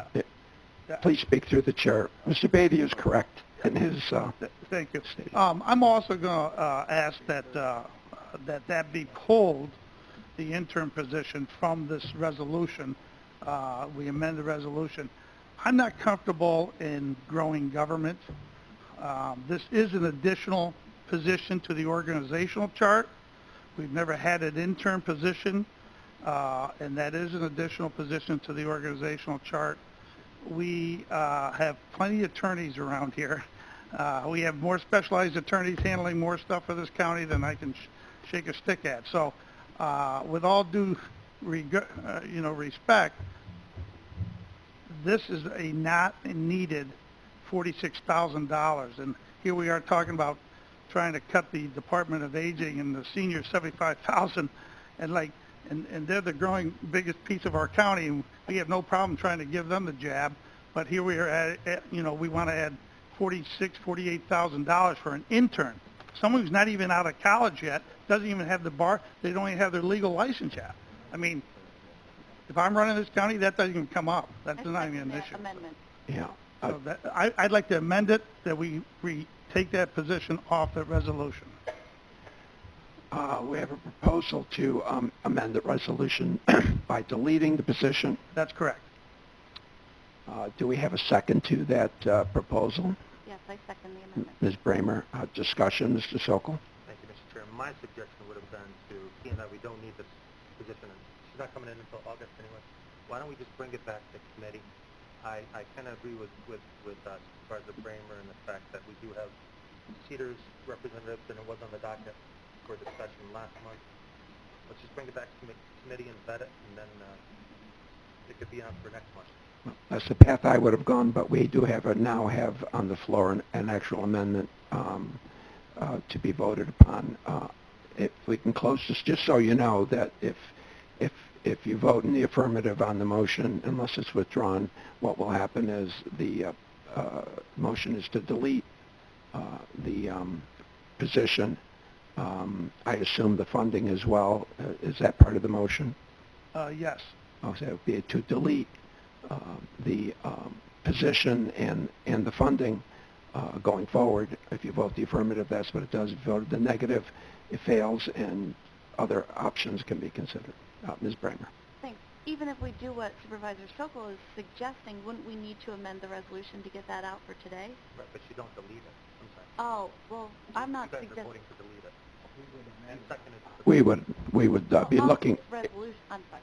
It would be a different amendment to the resolution. It would be to take that and refer it back to committee, to take that provision of the organization.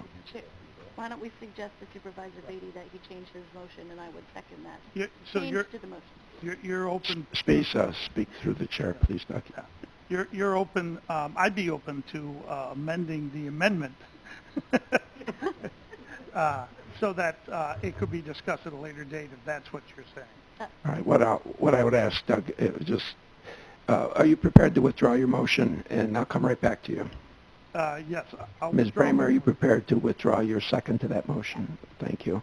Mr. And Beatty? now I'd like to amend it that we take it off today's resolution and just amend it so it's off today's resolution. A motion to amend, Ms. Bramer, are you still on board with that Yes. proposal? Seconded by Ms. Bramer. So you've heard the motion and the second. All in favor signify by saying aye. Aye.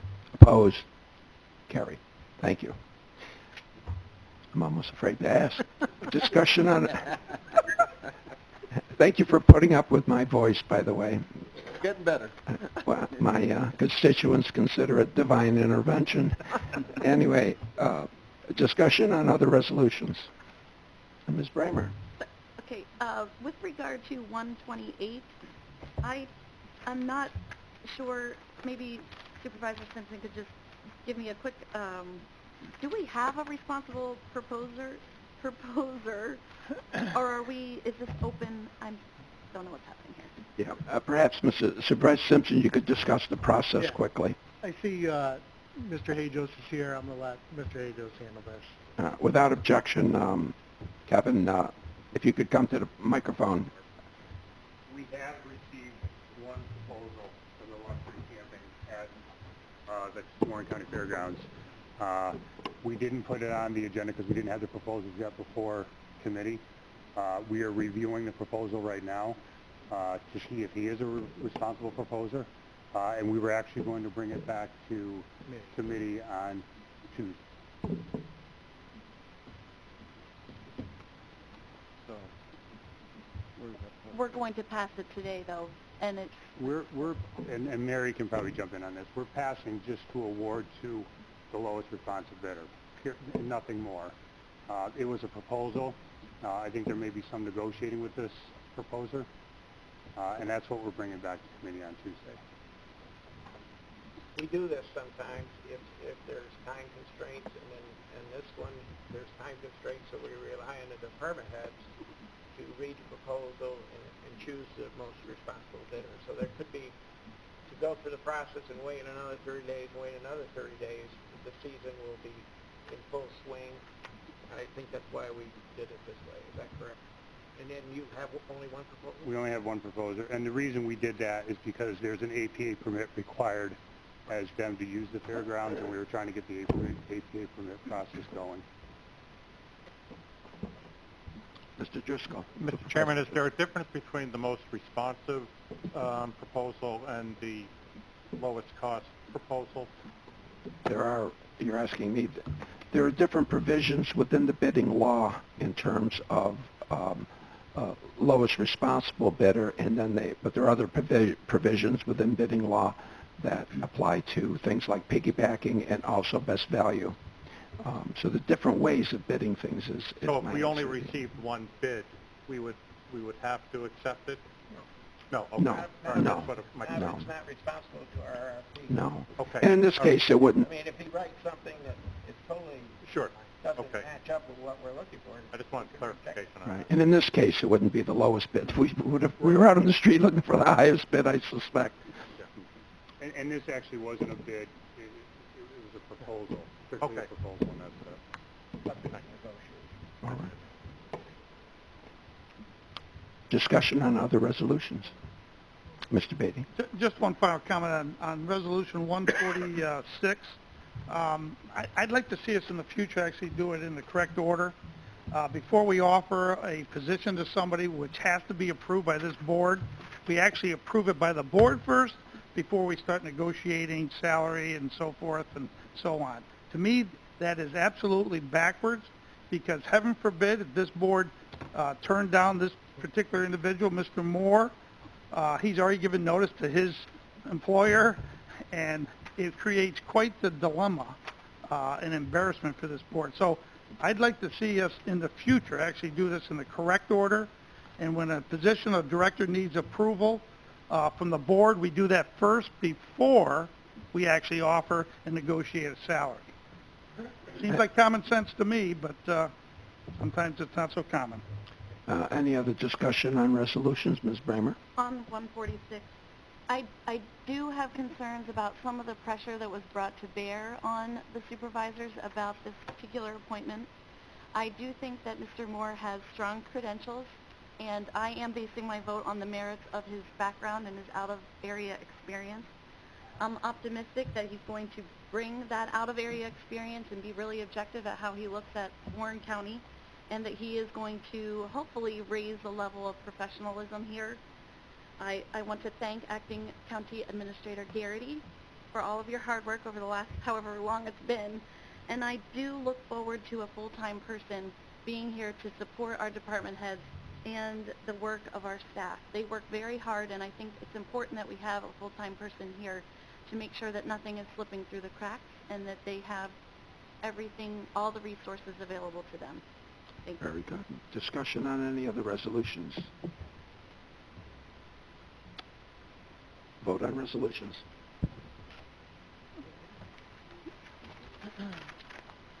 Resolution 101, making supplemental appropriations. Mrs. Frazier? Yes. Mr. Simpson? Yes. Ms. Hogan? Yes. Mr. Dickinson? Yes. Mr. Merlino? Yes. Mr. Strauss? Yes. Mr. Beatty? Yes. Mr. McGowan? Yes. Mr. Sokol? Yes. Mr. Thomas? Yes. Ms. Hyde? Yes. Mr. Garrity? Mr. Garrity? Yes. Mr. Leggett? Yes. Mr. Diamond? Yes. Mr. McDevitt? Yes. Ms. Bramer? Yes. Mr. Driscoll? Yes. Chairman Conover? Yes. Resolution 102, amending Warren County budget for 2018. Mrs. Frazier? Yes. Mr. Simpson? Yes. Ms. Hogan? Yes. Mr. Dickinson? Yes. Mr. Merlino? Yes. Mr. Strauss? Yes. Mr. Beatty? Yes. Mr. McGowan? Yes. Mr. Sokol? Yes. Mr. Thomas? Yes. Ms. Hyde? Yes. Mr. Garrity? Yes. Mr. Leggett? Yes. Mr. Diamond? Yes. Mr. McDevitt? Yes. Ms. Bramer? Yes. Mr. Driscoll? Yes. Chairman Conover? Yes. Resolution 129, amending table of organization, and this is as amended to remove the county attorney intern position. No. No, I believe it's, the motion is to send it back to committee. Yes, and send that back to committee. But the resolution you're voting on is exclusive of the county attorney position that's listed on it right now. Okay. Okay, right. All right, I'm with you now. Okay. Mrs. Frazier? Yes. Mr. Simpson? Yes. Ms. Hogan? Yes. Mr. Dickinson? Yes. Mr. Merlino? Yes. Mr. Strauss? Yes. Mr. Beatty? Yes. Mr. McGowan? Yes. Mr. Sokol? Yes. Mr. Thomas? Yes. Ms. Hyde? Yes. Mr. Garrity? Yes. Mr. Leggett? Yes. Mr. Diamond? Yes. Mr. McDevitt? Yes. Ms. Bramer? Yes. Mr. Driscoll? Yes. Chairman Conover? Yes. Resolution 130, amending Resolution 509 of 2017 to change the expiration date of the special counsel to the board position. I'm sorry. That wasn't called for a roll call, was it? Yes, it was. I believe it was. Yes, 130 was. Mrs. Frazier? Yes. Mr. Simpson? Yes. Ms. Hogan? Yes. Mr. Dickinson? Yes. Mr. Merlino? Yes. Mr. Strauss? Yes. Mr. Beatty? Yes. Mr. McGowan? Yes. Mr. Sokol? Yes. Mr. Thomas? Yes. Ms. Hyde? Yes. Mr. Garrity? Yes. Mr. Leggett? Yes.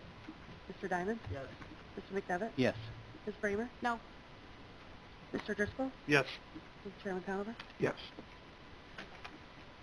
Resolution 133, authorizing payment to Lake Champlain Lake George Regional Planning Board. Mrs. Frazier? Yes. Mr. Simpson? Yes. Ms. Hogan? Yes. Mr. Dickinson? Yes. Mr. Merlino? Yes. Mr. Strauss? Yes. Mr. Beatty? No. Mr. McGowan? No. Mr. Sokol? Yes. Mr. Thomas? Yes. Ms. Hyde? Yes. Mr. Garrity? Yes. Mr. Leggett? Yes. Mr. Diamond? Yes. Mr. McDevitt? No. Ms. Bramer? No. Mr. Driscoll? No. Chairman Conover? Yes. That does pass by a vote of 559 in favor. Resolution 135, increasing capital project H322 Palisades Road over Brant Lake Inlet Bridge.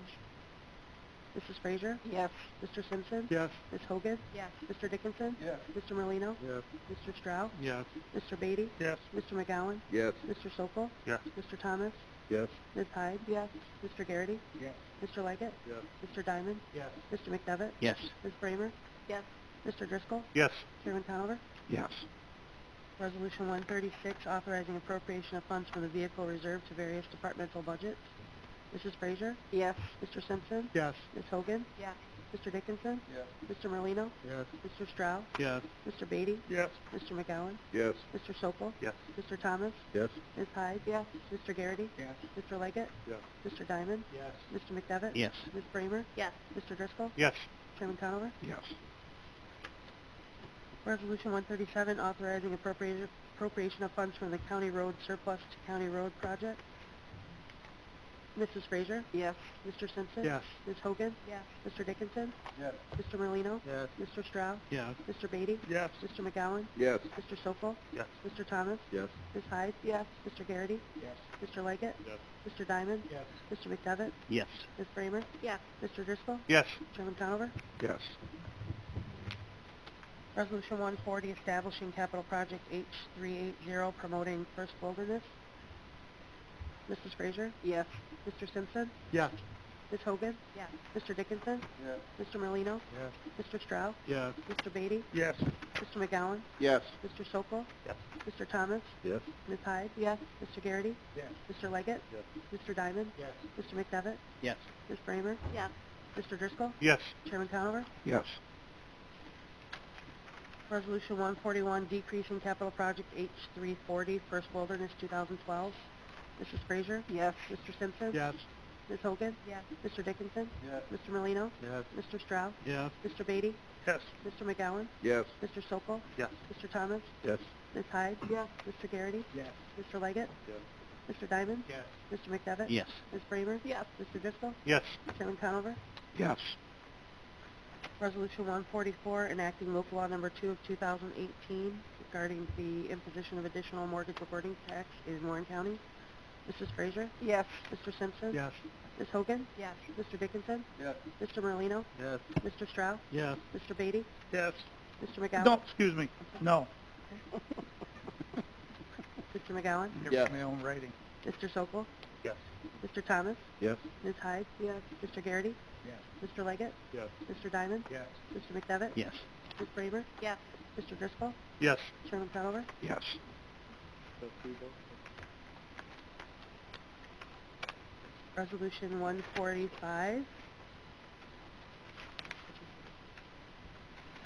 Resolution 145, authorizing special counsel to the board position to work an additional 8 hours. Mrs. Frazier? Yes. Mr. Simpson? Yes. Ms. Hogan? Yes. Mr. Dickinson? Yes. Mr. Merlino? Yes. Mr. Strauss? Yes. Mr. Beatty? Yes. Mr. McGowan? Yes. Mr. Sokol? Yes. Mr. Thomas? Yes. Ms. Hyde? Yes. Mr. Garrity? Yes. Mr. Leggett? Yes. Mr. Diamond? Yes. Mr. McDevitt? Yes. Ms. Bramer? No. Mr. Driscoll? Yes.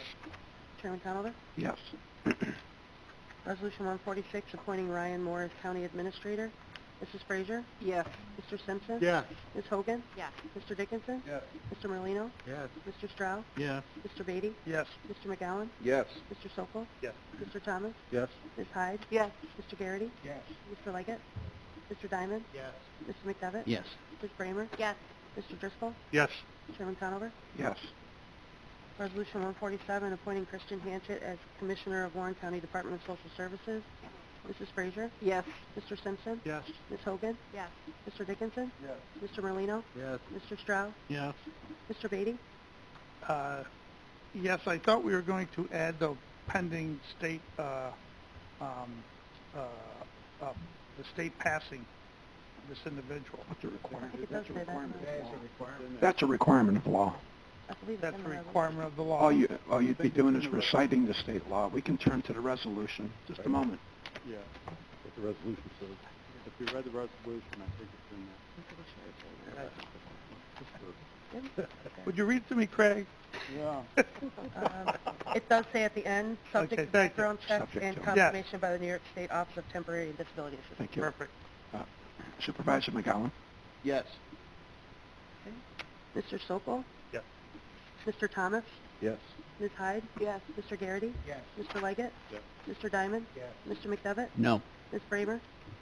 I'm a no as well. I think he'll do a good job. He just wasn't my top choice. Thank you. Okay. Mr. Driscoll? Yes.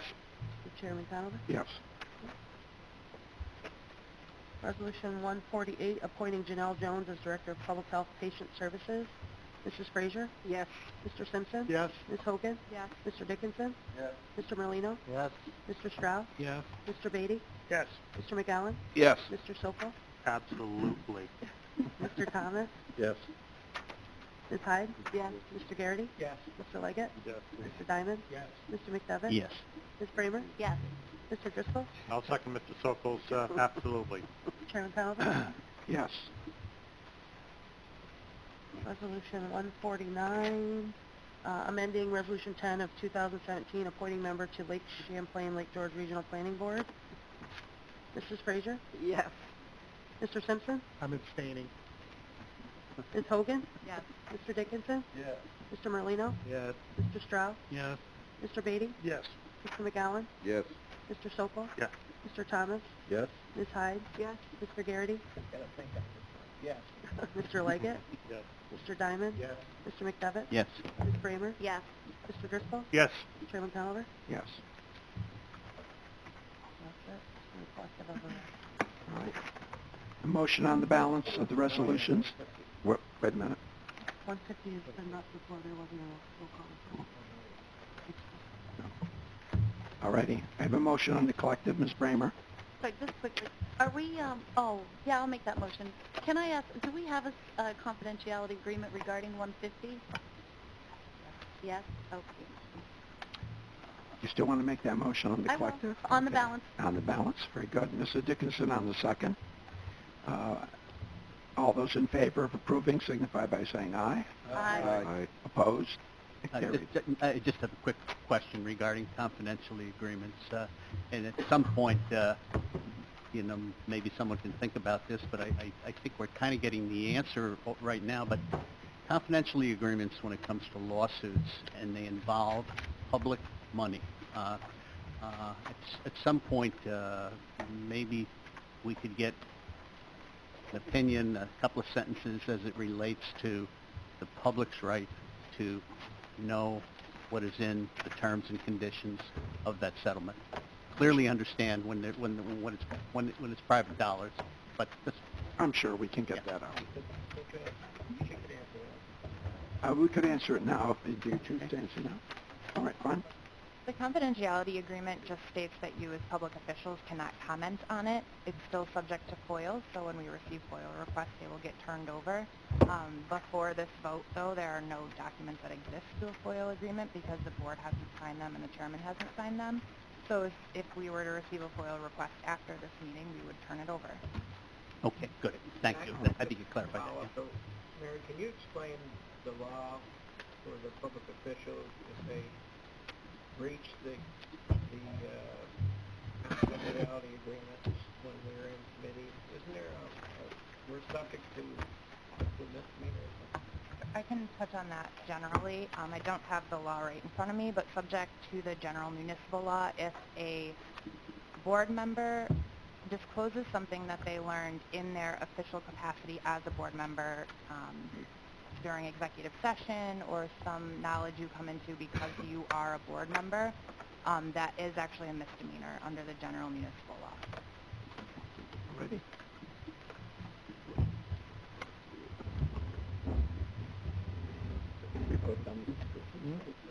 Yeah. Oh, okay, good. Privilege of the floor. I'd offer the privilege of the floor to anyone here wishing to address the board. Mr. Whitehead.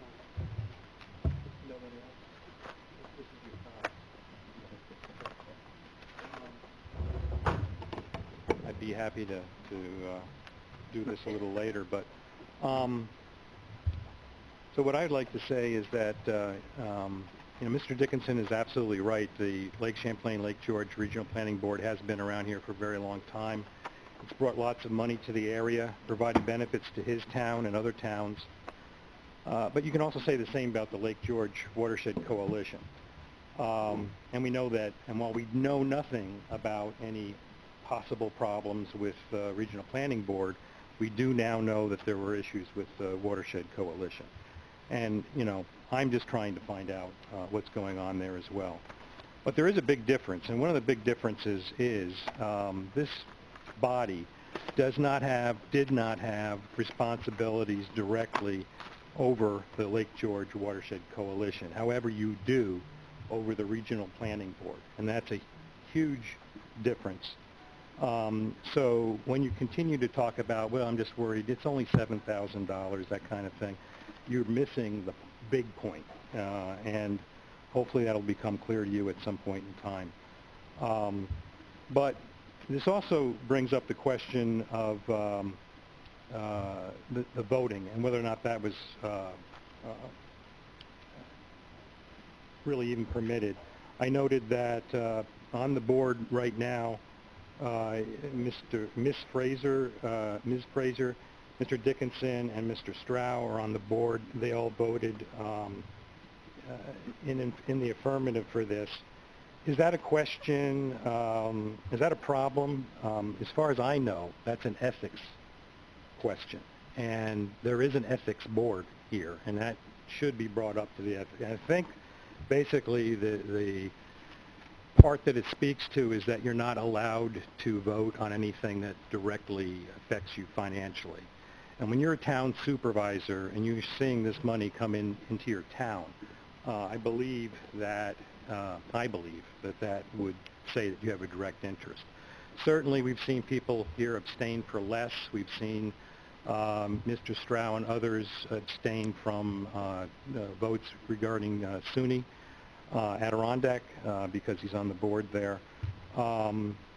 It's a good question, and I hope that it will be answered. And I will ask that this ethics question be addressed.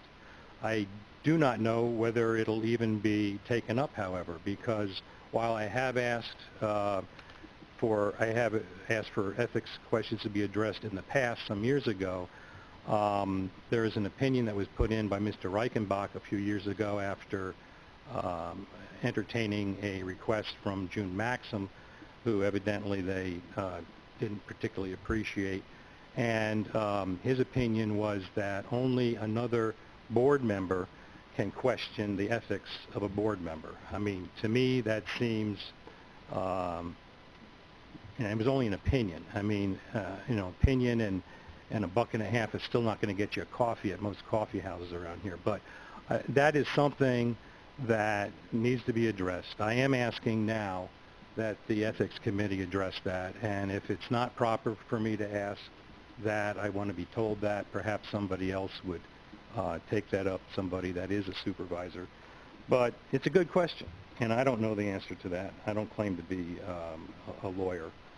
So, but there are a lot of benefits that come directly from this organization, flows to the towns, a lot of it flows, they're the main sponsor, maybe the only sponsor of the AGFTC. There are other members here that are board members of the AGFTC as well. There's a $5.5 million grant that the Lake Champlain, Lake George Regional Planning Board has for the AGFTC. So, there's this whole circular, looking out for each other, and no one's really looking out at all, as it turns out. And it's a big question, and I'd like to get the answers to that, and I'll be looking forward to hearing more in the future. Thank you. Yeah, I'll leave it at that. Thank you. Thank you. Mr. Montesi. Thank you, Mr. Chairman. Just a point of order that you really should look into this, whether it's the Ethics Board or not, but I serve on and have served on a Soil and Water Committee. Frank Thomas serves, Craig serves, and that's a $350,000 budget that the county gives to soil and water. So we really should get this sorted out and say, can a board member vote on the financials? Right. Thank you. I think we will certainly look into that.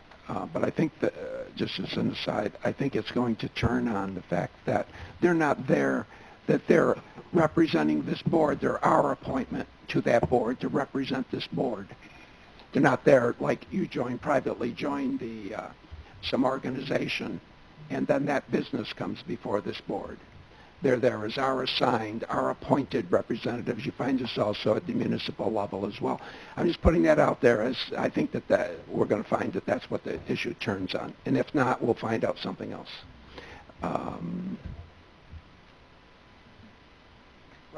Anyone else wishing to address the board? Yes, ma'am.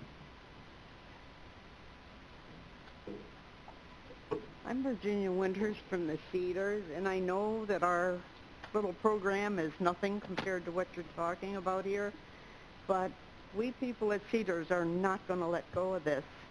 And we do feel there's been one of your supervisors that's been coming to our dining room, upsetting the girls that are working there, putting them on a time clock, and we're wondering if he's got a right to do this. Who's that supervisor? Who is that? I would say it's a stage. Do you know who the supervisor is? Yes, I do. I would ask Mr. Loeb. Mr. Loeb. I would say that we will we'll address that in an appropriate fashion if it needs to be addressed. And also, I mean, he's spending time in the kitchen there, and there isn't supposed to be anybody in that kitchen without something covering their head. All the employees have to have hairnets. Anybody in there, it's a law that it's supposed to be. And I think this should be addressed also. Thank you. Has he been cooking in the kitchen? No, I'm. No, the comment. No, the comment was made, and it's a serious comment, and we'll take it under consideration. We'll follow up. We will follow up. Any other discussion come before the board? Announcements, Mr. Dickinson. Shamrock the Block this weekend, Lake George. The weather's supposed to be nice. Saturday and Sunday, come on up. Got all kinds of events going on. Saved everybody a beer.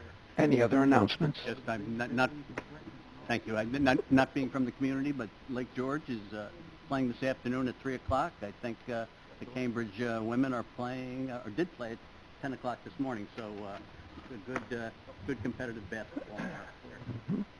Mr. Driscoll. Supervisor Driscoll. Chairman, since our last meeting, I had a wonderful time with family up at the Lake George Winter Carnival this past weekend for the opening weekend of Thurman Maple Days. I've attended a couple of opportunities. The Chamber of Commerce's Lake Warren Adirondack Regional Chamber of Commerce's annual dinner up at Bolton Landing. I had the pleasure of being seated at a table with our Lake George Chamber Director and a lot of other business people. That opportunity was to really talk about what is important here at the county with community and business leaders.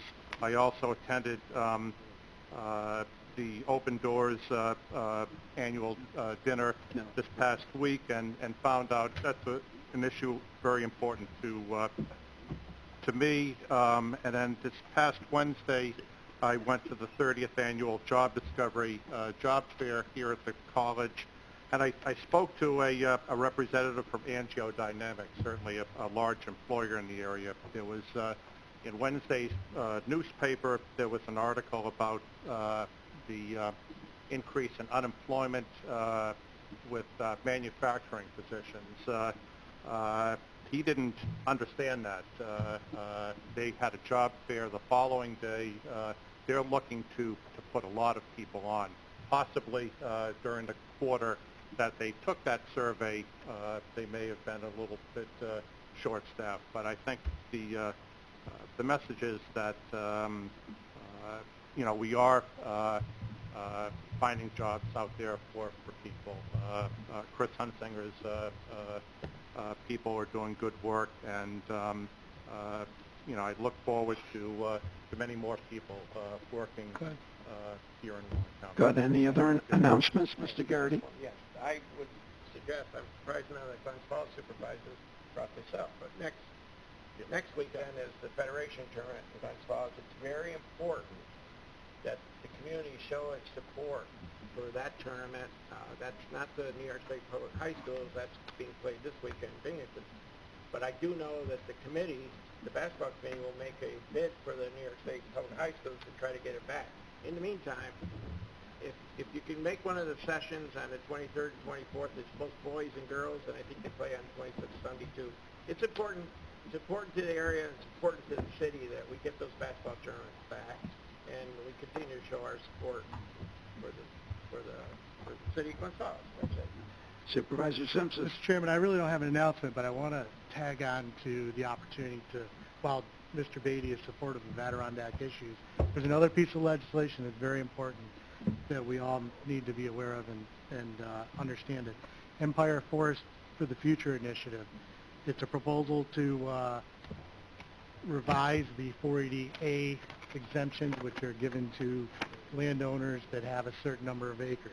They're coming up with a 480B plan, and nobody else will be able to get into the 480As. They'll go away over time. But what that will do is going to lower the exemption to 70%, and the state has agreed to pick up anything over a 1% tax shift. That 1% tax shift is unacceptable in this era with a 2% tax cap in the Adirondacks. So please support that too. We do support the forestry products industry. It's a great opportunity to protect our open space,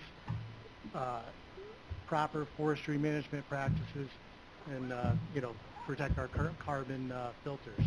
So we just need to come to realization that we can't deal with a 1% tax shift. Thank you. Any other announcements? Chair will entertain a motion to adjourn. Mrs. Dickinson, Ms. Frazier, all in favor? Aye. Opposed? We are adjourned. Thank you, everyone.